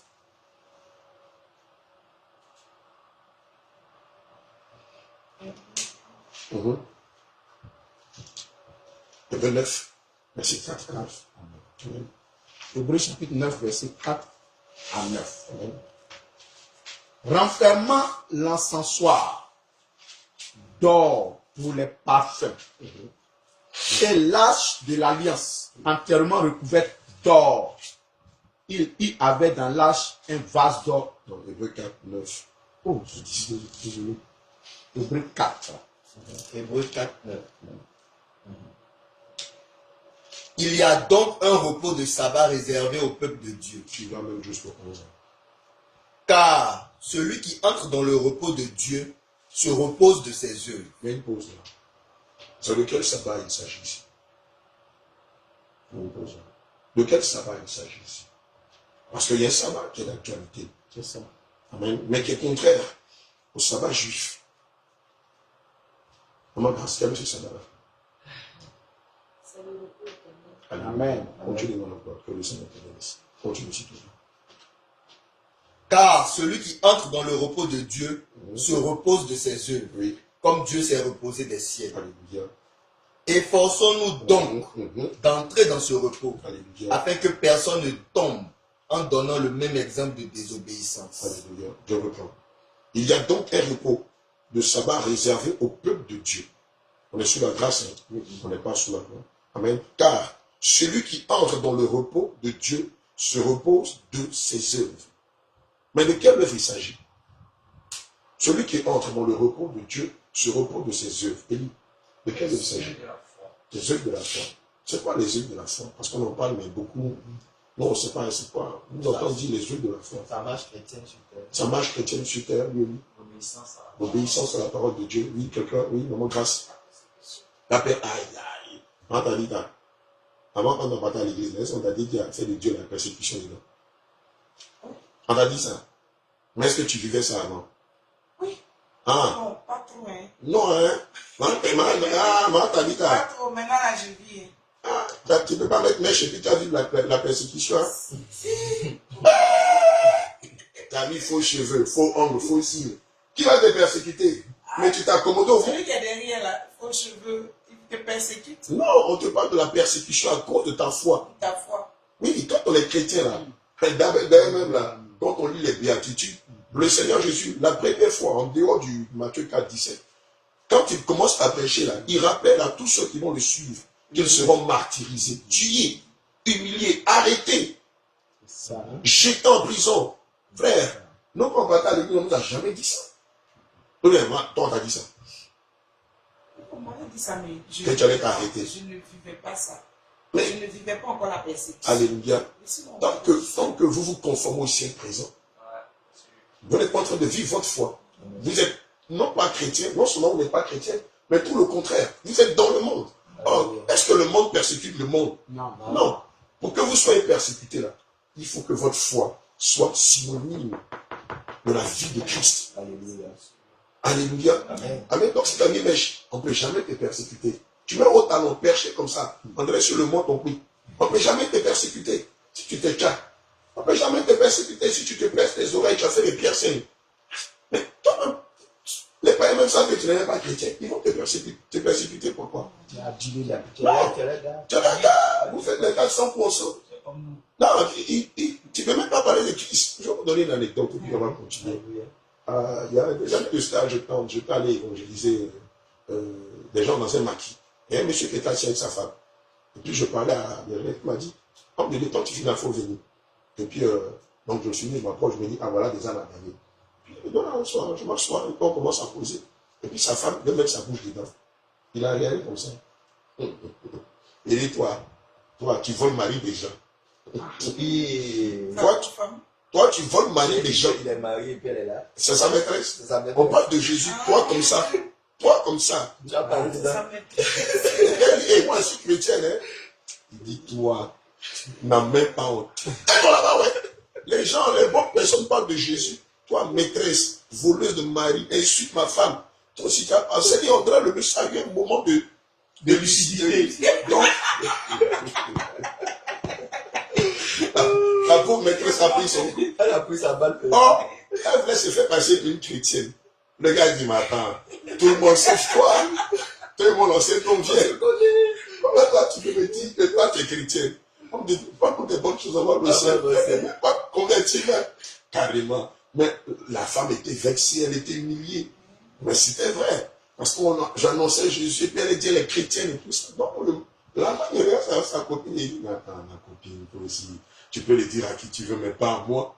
Alléluia. Amen. Amen. Et donc, tout naturellement, lorsqu'on est chrétien, on est persécuté. C'est pour ça qu'on parle des béatitudes, c'est-à-dire la base de la foi chrétienne est faite de persécution, outrage, d'arrestation, de moquerie, de mépris et tout ça. Or, si vous êtes affilié au monde, vous ne pouvez pas vivre cela. Et si vous ne vivez pas la persécution, cela sous-entend que jamais vous n'avez confessé Christ en public, ni même en privé. Amen. Et donc, votre foi est une foi vaine, est une foi hypocrite. Alléluia. C'était une parenthèse. Continuez-moi le continue. Hébreux 4, 9 à 11. Efforçons-nous donc d'entrer dans ce repos, Amen. afin que personne ne tombe en donnant le même exemple de désobéissance. Alléluia. Ça veut dire quoi? L'exemple de désobéissance qui s'est passé au désert. D'accord. Ça sous-entend que le chrétien peut perdre le salut. Alléluia. Et donc, le fait d'avoir reçu le Saint-Esprit, pas que c'est le symbole du salut, on peut l'attrister, on peut l'éteindre. Et si on l'attriste ou on l'éteint, il finit par s'en aller. Alléluia. Et s'il s'en va, malheureusement, c'est fini. À moins qu'on ne s'en repente. Et là, il revient. Alléluia. Amen. Je reprends. Il y a donc un repos de sabbat réservé au peuple de Dieu. Amen. Amandras a dit tout à l'heure que c'est la vie éternelle. Amen. Le repos éternel. Amen. Car celui qui entre dans le repos de Dieu se repose de ses œuvres. On a cité ici un pêle-mêle quelques œuvres. Alléluia. Ce qu'on appelle les œuvres de la foi. Amen. Comme Dieu s'est reposé des ciels. Amen. Efforçons-nous donc d'entrer dans ce repos afin que personne ne tombe en donnant le même exemple de désobéissance. Alléluia. Amen. Quel est le plus important pour le Seigneur Jésus? Est-ce que c'est le mercredi saint, c'est le dimanche saint, c'est la semaine sainte, c'est le mois saint? Quel est le plus important pour le Seigneur? Qu'on soit sauvé. D'accord, ok. De l'adorer tous les jours. De l'adorer, que le Seigneur te bénisse. Très bonne réponse. Quoi d'autre? Oui, maman Grâce. L'obéissance, merci. Qu'on lui obéisse. Quoi d'autre? Oui. Qu'on soit sauvé, qu'on lui obéisse. Hein? Oui. Qu'on soit conforme à sa parole. Il y a un mot que je cherche. Oui. Il est dit ici.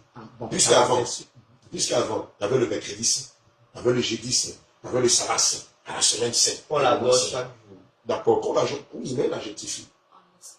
On est en vérité, c'est ça, mais il y a un adjectif. Si aujourd'hui, le lundi n'est plus le lundi saint, le vendredi n'est plus le On se sanctifie. On se sanctifie. Effectivement, ce que le Seigneur attend de nous, c'est tout ce que vous avez dit là, se résume à un seul mot. On se sanctifie. Amen. Amen. Ça se résume à un seul mot. Donc aujourd'hui, ce que le Seigneur Jésus recherche au travers de ses adorateurs, ce n'est pas qu'on sanctifie un vendredi ou un samedi. Ce n'est pas qu'on sanctifie un mois ou un mercredi. Ce que le Seigneur veut qu'on sanctifie, c'est notre être. Alléluia. L'être. Vas-y. Et ce que je vais ajouter pour cette sanctification, ça ne pas. Il dit, efforcez-vous. Donc, il y a un travail à faire. Effectivement. Parce qu'aujourd'hui, beaucoup disent, non, bon, puis ça, tout ça, on a pris rien à faire. Voilà. C'est un piège. Efforçons-nous. Amen. Donc, pour la sanctification, il y a un travail à faire. Donc, le mercredi de cendre, c'est une doctrine de démon. Le sabbat, c'est une doctrine de démon. Ah oui, c'est la vérité, n'est pas. C'est une doctrine de démon. Parce que le Seigneur a annulé cela. Donc, celui qui se soumet encore au sabbat est en train d'appliquer une doctrine de démon. Et il est tenu d'appliquer toute la loi. Alléluia. La loi de la jalousie, la loi du talion. Amen. Vous connaissez la loi du talion, non? La loi, vous connaissez la loi de la jalousie. Amen. Tu as des doutes sur ton mari, tu l'amènes, on lui donne le copo. Et puis s'il offre, c'est qui t'a trompé. C'est l'eau, les eaux amères. Les eaux amères. Au pays là-bas, on appelle ça copo, mais dans la parole, c'est l'eau amère. Effectivement. On lave des choses. Même, tu as des doutes sur ta femme, tu l'amènes devant les sacrificateurs, on lui donne du copo. Amen. Si elle sent, c'est qu'il y a une trahison. Et qu'elle sèche, tous ces membres sèchent, le ventre gonfle. Alléluia. Amen. Et tant qu'elle ne se répand pas, mais tant qu'il ne se répand pas, il peut mourir. Amen. Donc, si on doit appliquer le sabbat, on va appliquer la loi de la jalousie.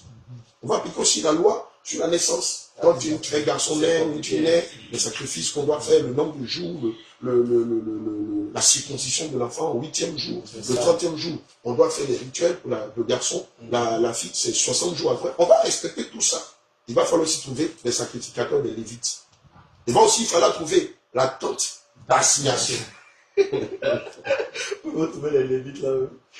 Ils se retrouvent même plus dans le monde. Mon cher, il y a des fous là qui se font qui disent que ce sont les Lévites. Il faut aller sur YouTube, tu vas voir. Il y en a les habits, ils portent les formes, ils mettent les 12 pectoraux là. Et puis, ils font les sacrifices de moutons. Il y a toujours des fous qui sont là pour faire des bêtises comme ça. Alléluia. Donc, il va falloir trouver la tente d'assignation. Amen. Et chaque fois que tu pêches, allez à l'abattoir, acheter un veau, et puis emmener au sacrificateur. Bon, imagine à l'année, si tu pêches 1 million de fois, imagine le nombre de veaux que tu as payé, 1 million de veaux. Mais à la longue, là, tu vas t'épuiser financièrement. Quand ton année est finie, tu n'as plus de pardon. Amen. Alléluia. Et donc, l'essentiel pour le Seigneur Jésus, ce n'est pas qu'on sanctifie les jours, mais qu'on se sanctifie soi-même. On peut le lire en Hébreux 12, 14 ou en 1 Thessaloniciens 5, verset 22. Ou dans Lévitique 20, verset 26. On va lire ces 3 passages-là. Amen. C'est ce qui est important pour le Seigneur Jésus. C'est le plus important pour le Seigneur Jésus. De non pas sanctifier les jours, de non pas dire que mercredi saint, vendredi saint, ça va, non, ça c'est fini, ce n'est plus d'actualité. Hébreux 12, 14. Amen. Recherchez la paix avec tous Amen. et la sanctification, sans laquelle personne ne verra le Seigneur. Alléluia. Amen. Et donc, le primordial pour le Seigneur Jésus, c'est que nous nous sanctifions. Oui. Lévitique 20, verset 26 ou 1 Thessaloniciens 5, verset 22. Lévitique 20, 26. Je lis la parole. Vous serez saints Amen. pour moi, car je suis saint.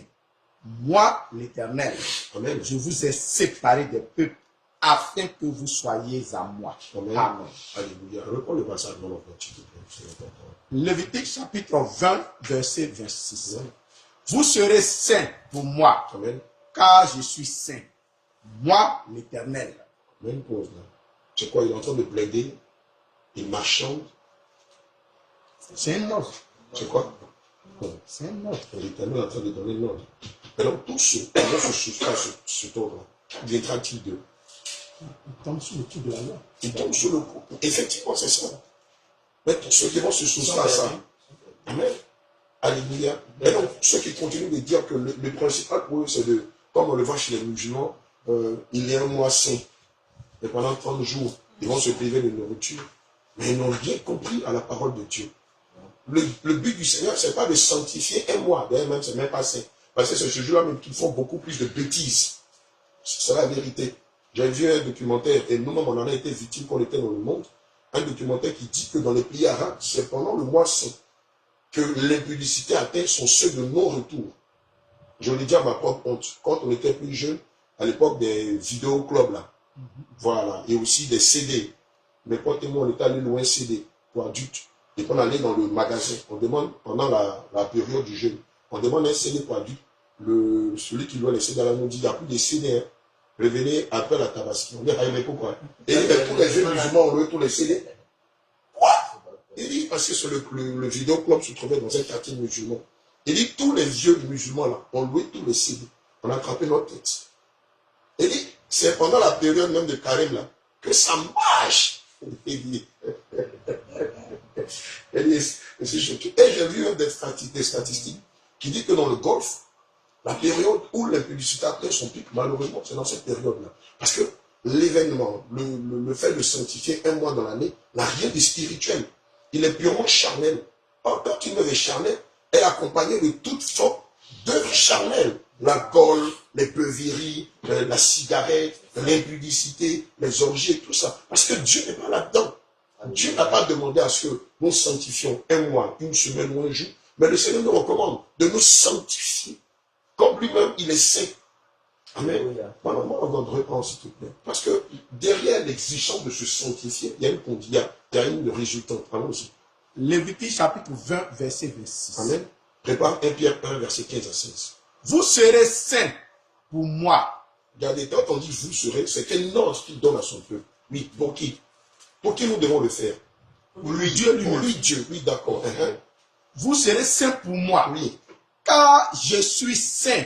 Donc, Dieu est saint. Moi, il exige que nous soyons à son image. Que nous soyons saints. Oui. Maintenant, quoi? Je vous ai séparés des peuples afin que vous soyez à moi. Ça veut dire quoi? Je vous ai séparés des peuples afin que vous soyez à moi. Donc, c'est une mise à part. D'accord. Je vous ai donné ma parole. Donc, la résultante de se sanctifier, là, c'est quoi? C'est de marcher conformément à sa parole. Maintenant, le résultat, là, c'est quoi? C'est voilà, avoir la vie éternelle. Alléluia. La première fois, le Seigneur m'a dit, mon serviteur, toutes les femmes qui se sont défrisées les cheveux, qui ont mis des mèches, qui se fardent le visage, qui ont changé la couleur de leur peau, qui ont mis des faux ongles, qui m'ont dénaturé, ne me verront jamais. Il m'a dit, oui, papa. Il m'a dit, j'ai pas fini, mon fils. Dis-leur, et sache que si une femme, une de mes servantes, met des faux cheveux, met tout ce que j'ai cité, elle ne pourra jamais recevoir mon Esprit Saint. Et dis-leur, si quelqu'un ou quelqu'un a mis toutes ces choses sur lui, et qui dit parler par mon Esprit Saint, dis-lui que moi, le Seigneur Jésus, je lui dis que c'est un menteur ou une menteuse. je ne donnerai jamais mon esprit à des personnes qui ne se sanctifient pas. Il dit, mon fils, toutes ces personnes qui sont dans les communautés religieuses, prétendant me confesser, prétendant être prophétesse, et qui ont mis des faux cheveux, prétendant être prophète, et qui ont des dreads, eux qui ont fait des cœurs lits, mon Jésus, je ne parle pas au travers d'eux. Et si je dois me révéler à eux, c'est de leur demander de se déplier de ces choses-là d'abord. Je ne peux jamais, mon Jésus, parler dans la bouche de quelqu'un qui a mis des faux cheveux. Je ne peux jamais, mon Jésus, parler dans la bouche de quelqu'un qui a fait des dreads. C'est l'esprit du monde. Oh mon Dieu, je répugne de l'esprit du monde. J'ai attrapé ma tête. Il dit, dis-leur que moi, je ne donne jamais mon esprit à des gens qui sont attachés à l'esprit du monde. Je l'ai dit dans ma parole. 1 Pierre 1, alléluia, verset 15 à 16. Et puis Jacques 4, verset 4. Mais pour...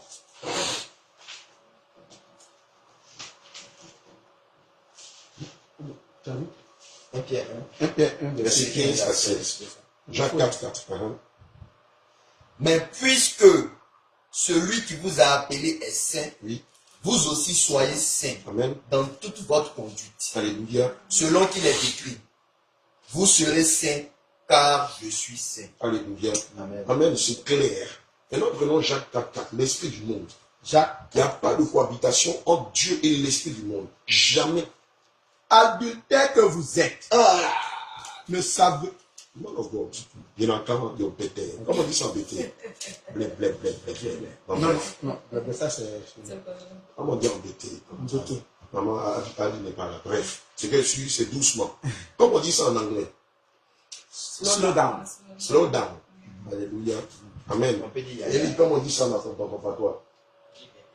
Mais, Ah, c'est même à quand là? et voilà, les filles, il y a des jours là, certains l'église, les amis, nous des chants des amis, pasteur amis et tout ça, là, des lycées, les Américains ont amené leur église en Côte d'Ivoire, ils ont détourné ça pour faire l'église de Paoulé. Moi, il a fallu que je vienne au Canada pour me rendre compte que c'est parce que l'église de Paoulé, c'est pour les Américains, mais les Paoulés ont converti l'église de Alléluia. Amen. Réponds, et puis on va voir quelque chose. Jacques 4, 4. Oui. Adultère. Une pause là. Qu'est-ce que ça veut dire? Adultère que vous êtes. Qui a une idée? Donc, adultère, ça veut dire tromper. Tromper, d'accord? Merci. Donc, tu vas sur d'autres doctrines que les doctrines. D'accord. Ça, tu as parlé vraiment, ça c'est purement technique, mais de façon simpliste. Quand Dieu dit adultère que vous êtes, regardez comment il commence la phrase. Il dit adultère que vous êtes. Ah, depuis quand j'ai trompé ma femme? Depuis quand la femme a trompé son mari? Le Seigneur, depuis qu'on a dans la scène doctrinalisée, mais il dit adultère que vous êtes. Donc, il y a d'autres dieux. Nous adorons de Dieu, merci. Oui, maman, merci. Merci, l'infidélité. Nous avons été infidèles à Dieu. Nous n'avons pas respecté sa parole. Alléluia. Ici, quand on parle d'infidélité, ce n'est pas tromper son épouse ou tromper son époux, mais c'est tromper Dieu. Or, qui peut tromper Dieu? Continue, man of God, s'il te plaît. Adultère que vous êtes, Oui. ne savez-vous pas que l'amour du monde monde est inimitié contre Dieu? Alléluia. Ne savez-vous pas que l'amour du monde... Amen. Quand on était à l'époque dans nos EPP, Église évangélique, femme pasteur, la femme pasteur nous avait dit que, ce passage avait dit que toi qui as beaucoup d'amis, là, tu as parlé au ciel. Je me suis réuni en cause. Moi, j'avais une pléthore d'amis, une légion d'amis. Je suis mort dans les films. Moi, ça va que je me débarrasse de tous. Plus tard, quand on a reçu le Seigneur, le Seigneur nous avait dit que lui-même, on dit qu'il est le Dieu de l'humanité. Donc, lui aussi, il va dans l'enfer. Mais le fait d'avoir beaucoup d'amis ne signifie pas que c'est un péché. Au contraire même, c'est un portefeuille qui peut nous permettre de les gagner à Christ. Alléluia. Amen. L'amour du monde ici, c'est tout ce que les gens ont, possèdent, mettent sur eux et qui est en déphasage ou en décadence avec la parole de Dieu. On l'a cité tout à l'heure. Donc, je ne peux pas dire que je prophétise, ou je suis animé du Saint-Esprit, ou je fais la volonté du Seigneur, pendant que je me farde même si c'est fardé, ça c'est quoi? Je me rougis les lèvres. Non, je ne peux pas dire que j'ai le Saint-Esprit, l'Esprit de vérité, qui répugne du monde, pendant que je me décape les cheveux. Non, pardon. Je défile mes Enfin, pendant que je me défrise les cheveux. Alléluia. Amen. Je ne peux pas dire que j'ai le Saint-Esprit, pendant que je me rase les sourcils. Et puis à la indienne, Amen. Qui va combattre des cow-boys américains. Et puis, tu dis que tu as le Saint-Esprit. Non, c'est impossible. C'est infaisable.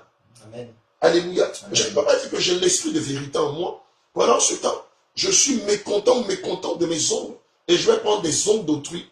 Ça peut être synthétique, des fois même, ce sera même original, comme les faux cheveux. Et puis, je mets ça sur les ongles, et puis je les colore. Et puis, je vais dire que je le Saint-Esprit. Ça n'a pas de sens. Alléluia. Alléluia. Amen. Gloire à Jésus. Amen. Amen. Amen. Adultère que vous êtes, ne savez-vous pas que l'amour du monde est inimitié contre Dieu?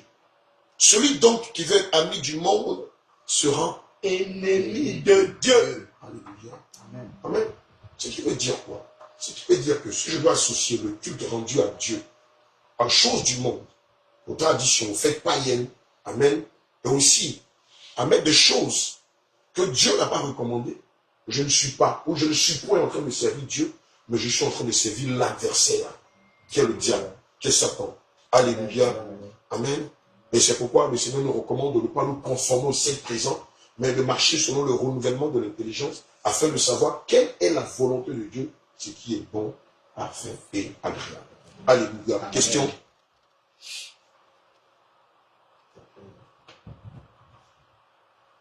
Question sur le sabbat? Vous avez des questions? Alléluia. Amen. Bonne grâce. Maman Anne. Maman Tabitha. Question? Les serviteurs. Élie. Alléluia. D'accord. Prenons Luc 23, verset 54 à 56. On a pratiquement fini.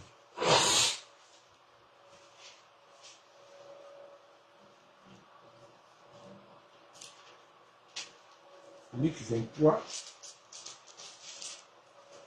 Verset 54 à 56. Il y a un mystère là. On va Luc élucider. 23, verset 54 à 56. C'était le jour de la préparation et le sabbat allait commencer. Alléluia. Amen. Amen. Oui, continue. Verset 55. Les femmes qui étaient venues de la Galilée avec Jésus Amen. accompagnaient Joseph. Virent le sépulcre et la manière dont le corps de Jésus y fut déposé. Amen. Et s'en étant retourné, Oui. elles préparaient des aromates Oui. et des parfums. Amen. Puis elles se reposaient le jour du sabbat, selon la loi. D'accord. Amen. On va élucider ce passage-là. C'est littéraire. Je vous enseigne que derrière la littérature, amen, on a 4 types d'enseignements. Alléluia. Derrière la littérature biblique, amen, on a la connaissance, on a la prophétie, on a la doctrine, on a la révélation. Alléluia. Regardez ce qui est écrit. C'était le jour de la préparation. Ça veut dire quoi? Préparation de quoi? C'est bon, donc si on veut rentrer dans tous ces langages-là, c'est comme nous entendons le repos. C'était le jour de la préparation. Alléluia. Le jour de la préparation. Est-ce que c'est la cuisine? C'est notre passage sur terre. Ce sont ces mets succulents que maman Grâce fait. Donc c'est notre vie de tous les jours. Alléluia. Amen. Et le sabbat allait commencer. Ça veut dire quoi? Le sabbat allait commencer. À la lumière de tout ce qu'on a vu là. Et le sabbat allait commencer. C'était le jour de la préparation. Et le sabbat allait commencer.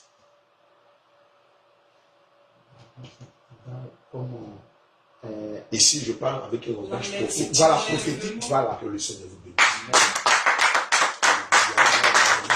Ici, c'est une prophétie. Regardez bien, c'était le jour de la préparation. On se prépare pourquoi? Pour l'enlèvement, pour le repos. Ah, mais tu penses que c'est les vrais grillats que maman Grâce fait? Non, voilà, c'est pour nous faire plaisir, c'est pour l'acheter, c'est pour avoir de la force. Mais cette préparation dont il est question, c'est une préparation spirituelle. C'était le jour de la préparation. Et le sabbat allait commencer.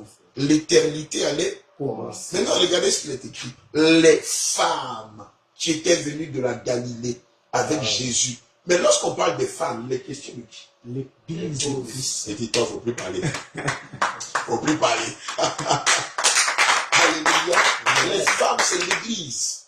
Maman Grâce, maman Anne, maman Tabitha, Élie. Lorsque le Seigneur nous qualifie de femmes, ce n'est pas femme, sexe féminin, mais c'est son église. Alléluia. Amen. Nous sommes l'épouse de Christ. Amen. C'est pourquoi en Matthieu 25, verset 1 à 13, le Seigneur qualifie son église de 10 vierges. Les vierges sages et les vierges folles. Amen. Mais quelqu'un m'a dit, mais attends, moi j'ai perdu ma virginité depuis qu'on m'a marié. Comment est-ce que le Seigneur me qualifie de vierge? Pourquoi il me qualifie de vierge? Alors, on acclame le Seigneur de Dieu. La purité, la virginité, la pudeur, la simplicité. Amen. Quelque part, quand on lit les livres d'Apocalypse, la Bible dit, elles n'ont point connu d'homme. Amen. Ou ils n'ont pas couché avec des femmes. Ah, frère, tu es marié, non? Comment le Seigneur Jésus dit que toi, tu n'as pas couché avec des femmes? Mais non, il ne faut pas comprendre ça de façon littéraire. Il y a un sens profond derrière.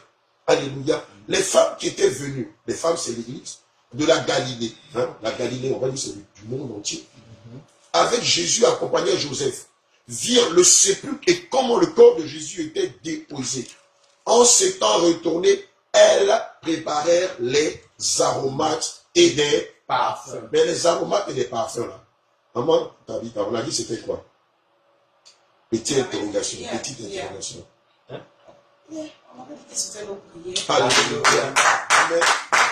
Alléluia. Elle préparait des aromates. C'est notre vie de sainteté. Les prières, pardon, les parfums, ce sont nos prières. Et s'en étant retournée, elle préparait des aromates. Amen. Parce que nous sentons bon devant le Seigneur Jésus. Or, le fait de sentir bon là, c'est pas d'avoir mis des Gucci, de Cacharel, des Chanel, des poissons, des pois, merci, des XX, le langue du serpent. Non, sentir bon là, c'est porter quelle senteur? Qui connaît? L'amour. L'amour. La joie. La joie. Là, faut pas tout dire. Là. Oui, c'est participatif. Quel parfum encore? La fidélité, bon parfum. C'est ça les aromates. En Oui. général, une vie de sanctification. Oui, maintenant, il faut donner les détails. Hein? Oui. La bonté. Oui, la bonté, voilà un parfum que tu dois sentir. Oh, tu es bon, hein? Elle est bonne de cœur. Le Seigneur dit, ma servante sent bon. Le Seigneur n'est pas en train de dire que tu as mis du Gucci. Ce sont tes œuvres. La bonté, oui, quoi encore? Quel parfum? Quel aromate? La soumission. La soumission, oui. Quel autre aromate? L'obéissance, non. Voilà le parfum, oui. Quel autre parfum? Caméraman, tu peux intervenir aussi. Trop facile. Là, l'humilité, voilà un parfum que tu dois sentir. Humble de cœur, humble, soumis à la parole de Dieu, comme un enfant. On va pas te dire non, enfant, mais pas, on va te dire non, c'est contesté. Tu n'es pas humble, tu n'as aucune humilité, tu es orgueilleux. Le monsieur, Dieu, il a créé sa parole, il a créé sa parole depuis des millénaires. Toi, tu es arrivé avant-hier ici, là, 30 ans de vie, 40 ans de vie, 50 ans de vie, tu discutes avec Dieu, tu n'es pas humble. Tu connais rien.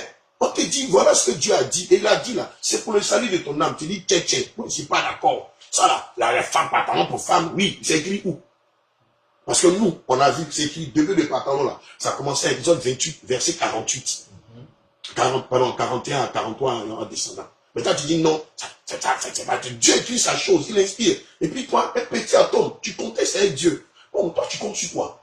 Parce que lui là, il a l'éternité entre ses mains, il a ton souffle. Mais toi qui contestes avec Dieu là, tu ne sais pas rapport à quoi. Ton oncle est président, il est ministre, le colonel, c'est une autorité, il faut qu'on sache. Peut-être que lui, si tu meurs, il est capable d'aller prendre ton âme entre les mains du Seigneur pour te faire sortir. Alléluia. Allons-y. Quel autre parfum? Quel autre aromate? La patience. La patience, merci, oui. La vérité, oui. La douceur, merci là-bas. Oui. La tempérance. La maîtrise de soi. La maîtrise de soi, oui. La persévérance. La vérité. La vérité, merci. Alléluia. Donc voici des aromates. Bon fait. Tu ne dois pas sentir du Gucci. Tu ne dois pas sentir du Chanel. Mais voici le type d'aromate que tu dois porter sur toi. Amen. Et les parfums, ce sont les prières. Alléluia. Amen. Et donc, elles se reposèrent le jour du repos. D'accord. Maintenant, la grande question. Le sabbat, là, c'est l'éternité qu'on va vivre au ciel, ou bien c'est le paradis qui sera sur terre. Bon, moi, je voulais poser la question. Parce que le millénium faisait. Bon, le millénium. Voilà, qui fait un bilan. Qui fait un bilan. Donc, je me suis demandé si c'était. Ok. Parce que, donc je pense que le repos, ça sera l'éternité. Puisque après le millénium, quand on lit dans Apocalypse, voilà, Satan va revenir encore et puis après ça finira le jour. D'accord. Amen. Ésaïe 66, verset 22. Voici la réponse. Amen. Voici la réponse du sabbat. On dit quoi? Le repos éternel. D'accord. Est-ce le millénium ou est-ce le paradis? Verset 22. Amen. On termine là.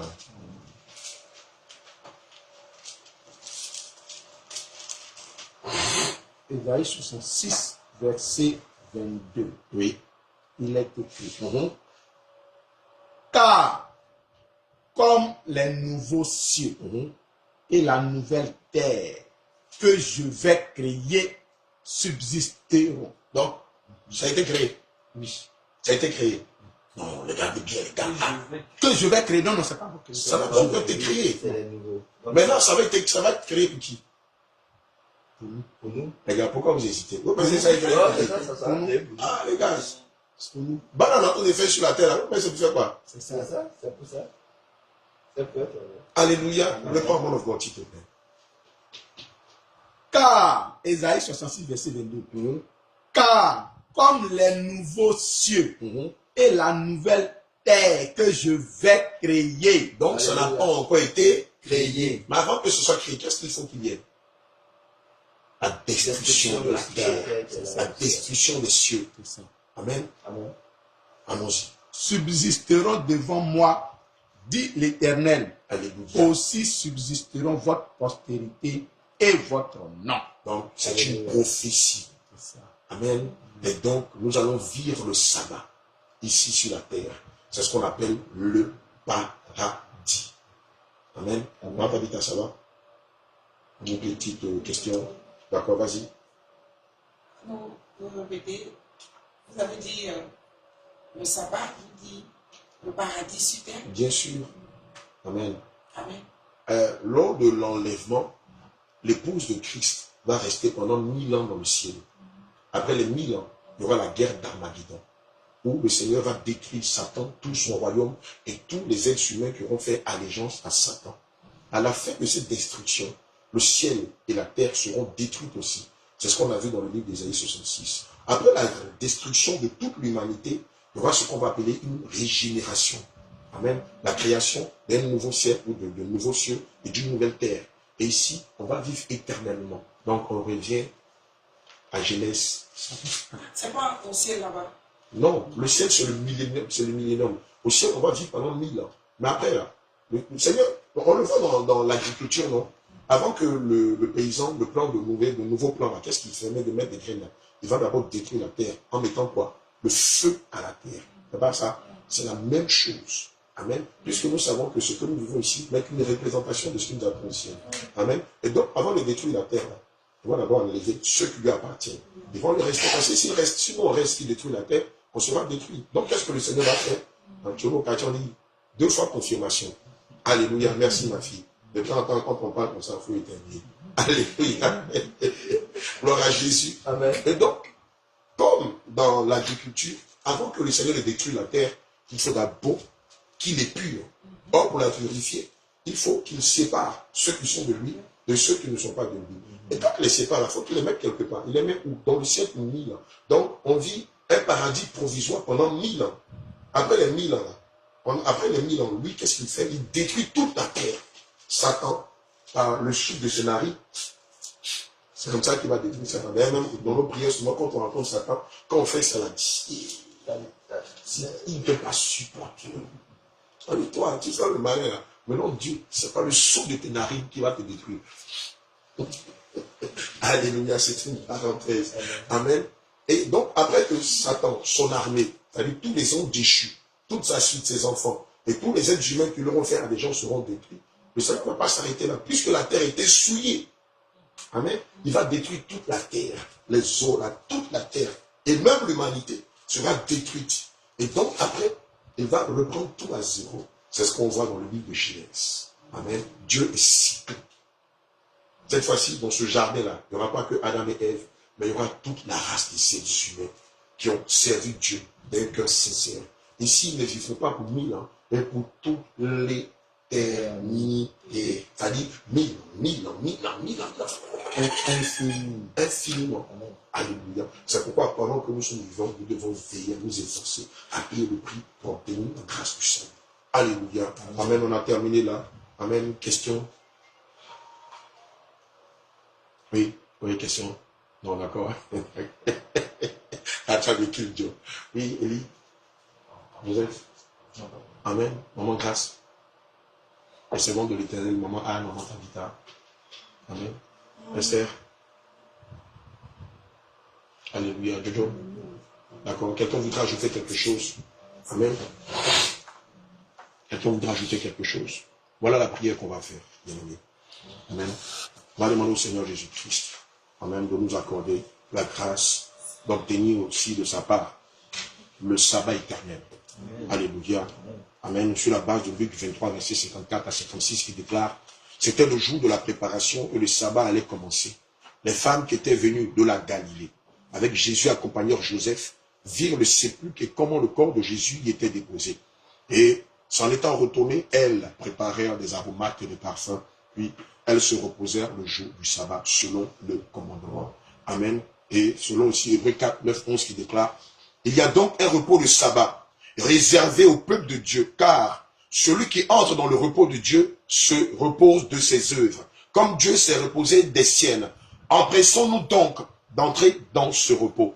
Donc tu vas faire cette prière. Seigneur Jésus, comme il est écrit dans ta parole. Dans Hébreux 4, verset 9 à 11. Il y a donc un repos de sabbat réservé au peuple de Dieu.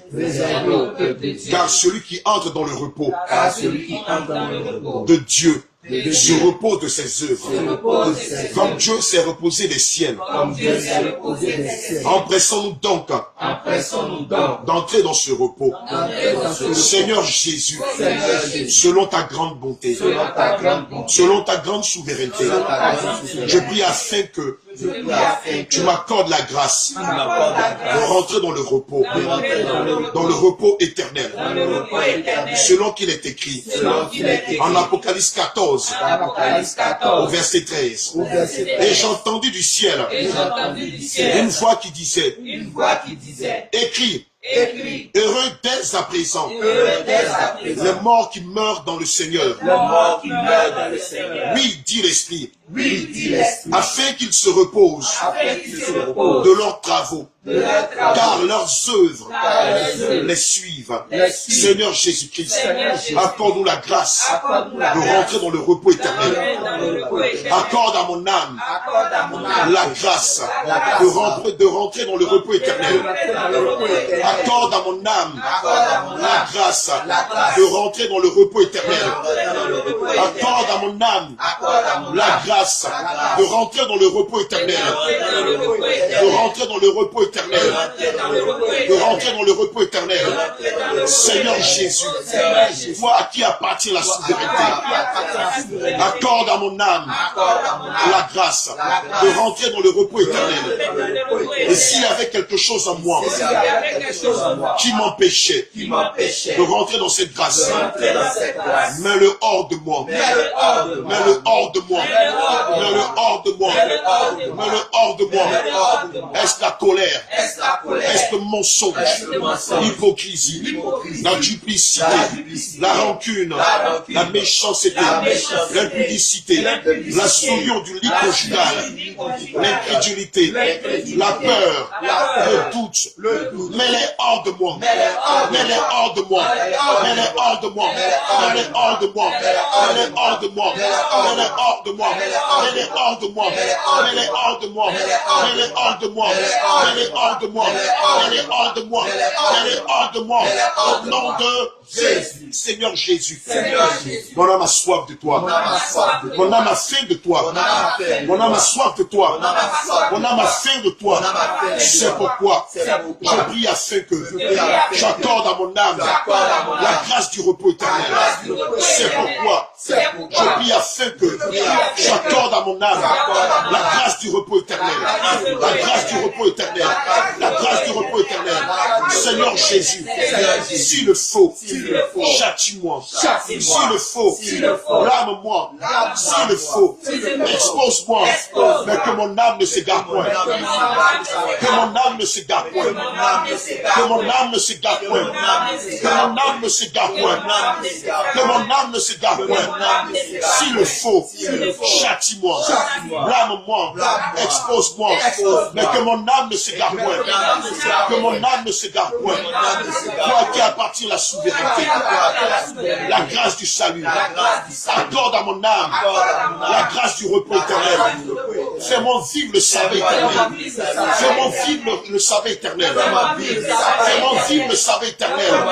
Seigneur Jésus, que mes œuvres soient manifestes. Que mes œuvres soient manifestes.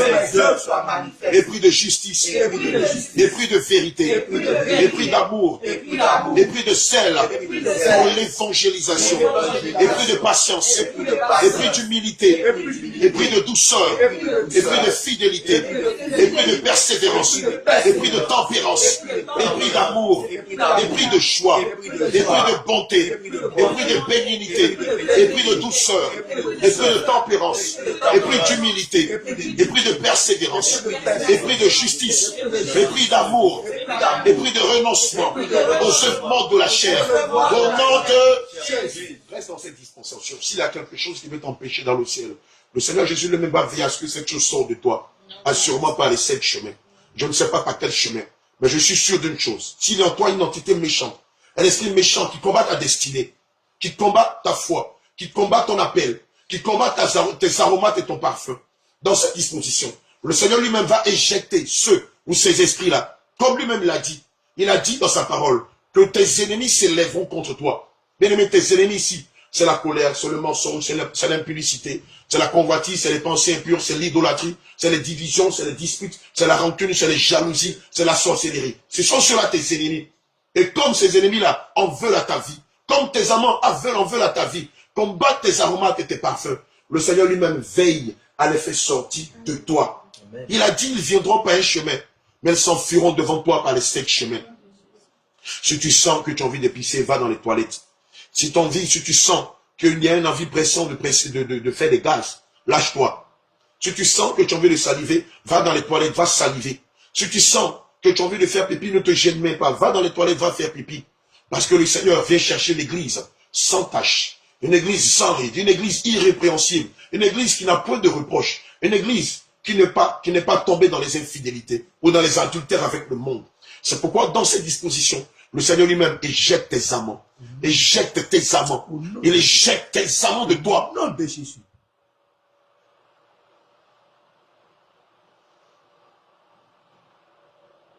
Éternel Dieu Tout-Puissant, mon âme te loue et te bénit pour cette inspiration que tu nous as partagée.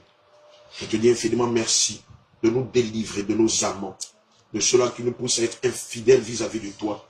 Seigneur, je te dis merci parce que tu renouvelles notre intelligence et tu nous donnes de comprendre que le sabbat que tu attends de nous, Seigneur, en ce moment même, c'est de nous sanctifier, esprit, âme et corps. Et le sabbat que tu nous réserves, c'est la vie éternelle. Seigneur Jésus-Christ. Seigneur Jésus.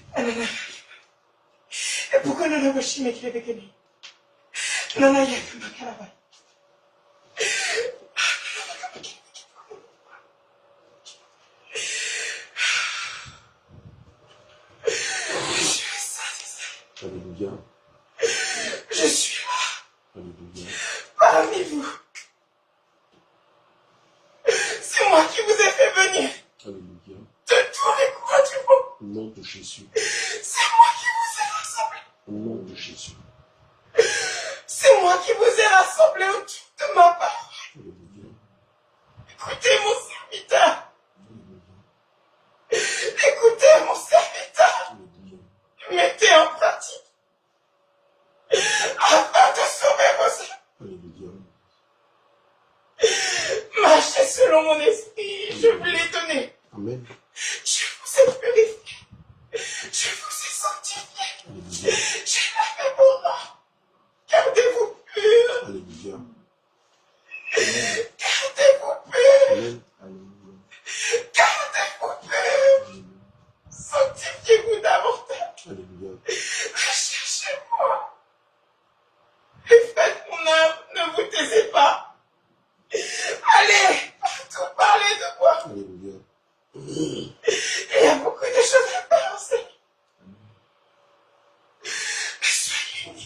Amen. Aimez-vous sincèrement. Alléluia. Soyez unis. Amen. Aimez-vous. Soyez Amen. Amen.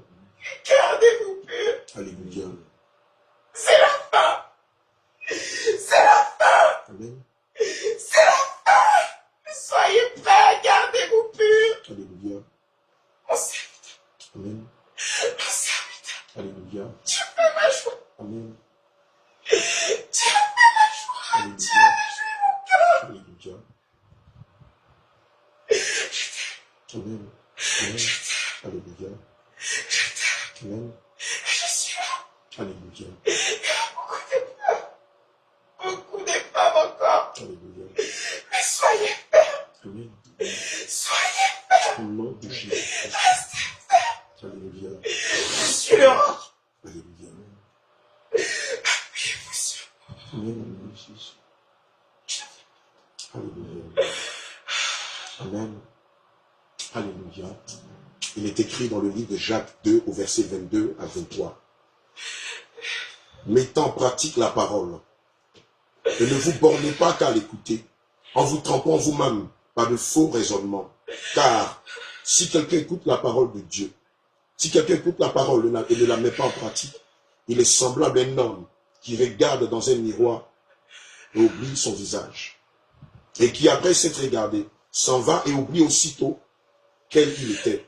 Mais celui qui aura plongé les regards dans la loi parfaite, la loi de la liberté, et qui aura persévéré, n'étant pas lui-même un auditeur oublieux, mais qui, mettant à l'œuvre, celui-là sera heureux dans son activité.